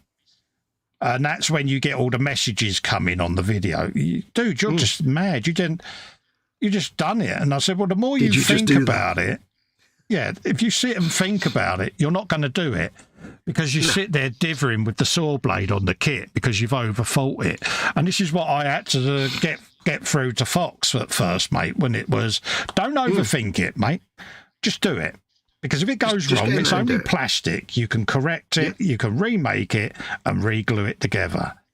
Don't think about what you're doing. Just do it, mate. Yeah. And suddenly you did, didn't you? It was on a live stream. Yeah. It's kind of this. It's the same mentality where we say if you mess up your paint job, just strip it and start again. It's only a plastic model kit. But I'd never applied it to my own thing of fiddling with stuff. We was on a frolic one night, and I was for a change. I was rattling on a bit, but it was almost like a distraction technique, because the more I kept speaking, the less he was actually thinking about what he was actually doing. And then, just as he was about to finish up, I said, "I'll stop you there." Now, without any fault, you've just got on and scratch built all of that. A fortnight ago, you turned around and said you couldn't scratch build. My distraction of you has worked, and he was like, "Dude, you are a cunning bar steward." And I went, "Yeah, I know." Yes. But now you've seen that you can do it. Yeah. I mean, I'm still limited to things like simple strips of plastic card and rivets. It's just for metal plating. But I'm happy with that. I did do the other day, I did do some filling on this guy's butt. Yeah, exactly. I filled his butt and his intimate feminine area, because there was a big gap down there by his tail. Liquid and under green this stuff. Yeah. Oh, no, it's normal green stuff. Oh, right, yeah. And then under his, you can't see it, but under his crotch area there was a big gap, and I had to fill it in. His crotch area. Right, I'm going to leave him there, because I don't want to start. What he did say was I wasn't allowed to use the same technique on my squig widge to prevent me from painting it, because, because I did have that thought. I was going to make a little codpiece. Tactical. Yeah. A piece of tactical armour for his gentleman squig-off bits, and I was told I'm not allowed to do that. No, you will have to paint your squig-off bits. Yeah. There's no way out of it. I've got to put all the washes on there, all the blends. Damn it. Yeah, we want object source lighting and everything. Yeah, even Edward said that. There's got to be shadow and texture. Damn it. Yeah. I want to see what he's done with his squigwidge, because he's saying all of this, and I reckon he's just put a bit of white tack over it and made a codpiece. Yeah. How can I say this politely on a family-friendly show? You need to add hints of a circulatory system. Yeah, I know exactly what you mean. I was actually going to roll up some very, very thin rolls of screen stuff to create blood circulation transport tubage. Yeah. We're weird. We're so wrong. We need to get out a lot more, don't we? We do. Yeah. Right, I'm going to leave him there. He's only got a couple of bits left to go, but I'm not going to stick. I'll get them done off camera, and next week I can start painting him. God, that ain't the Harry already, is it? It is. It is. Don't, mate. Let's clean me brush off then. Yeah. Better go feed Mum off before she starts chewing her own feet off. Yeah, I didn't realise that was the time. Damn, that couple of hours went quick, didn't it? Yeah. But that's what I've got built so far. I am just literally... do you want to go full screen, mate, and show the world your wares, mate? You can't see any more. There's not much more to see there. I'm going to be... If my next kit hasn't arrived, my Lord Croak, I'll paint this next week. Yeah. We'll start painting him anyway. Exactly. Well, what have I done? I've done a little bit of light shading and basing on me truck. Thunderbolt blue. Same underneath. Just started doing a bit of rough wood, because it's all got to be shaded up and dirtied up with road dirt. Very nice. Same with the wooden floors inside. And then obviously this will be done in like a brushed aluminium, metal or whatever, tin. For all the food racks. Same with the roof there. I've started putting a really faded very, very heavily thinned down layer on there because I want to give it multiple washes where all the crud has been running along the roof where it's been driving along. So yeah, same with the bit of doors. green and I'm streaking them downwards because this is going to have all streaking grime on it and dirty it up because I want it to be a slightly dirtied food wagon, a milk wagon, because, you know, it's during the war, isn't it? Yeah. At the end of the day, things were a bit rough and ready. Same with the churns We're there. getting these things detailed. Yeah. Is get them all nice and bright and then weather them down with washes and that. Yeah. Oh, yeah. And I have got a set of milkman figures going with this, so you're going to have them doing their thing, unloading this. And again, with all the other vehicles that are going to be turning up, you're going to have butchers' vehicles and all of that lot. It's basically a marketplace type thing, you know. Don't give it away. No, there's a touch or a twist to it, and that's what I'm not going to reveal. And then obviously I've started the bonnet as well, same colours. And then I can start putting the lighter shades on there and just, faffing around with it. Not a massive amount done, but yeah. I think that's the blue I use for my Death Skulls. It's a really nice blue colour.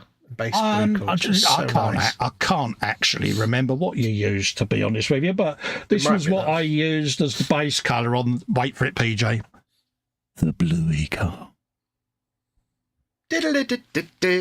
Yeah. I think I used it as the base blue on my Stomper. It goes really nicely over a rusty base underneath it. Exactly. I didn't do a rusty base on this because this is wood and tin and aluminium. So aluminium. Yeah, there'll be a bit of oxidisation, but yeah. Sorry? Yeah.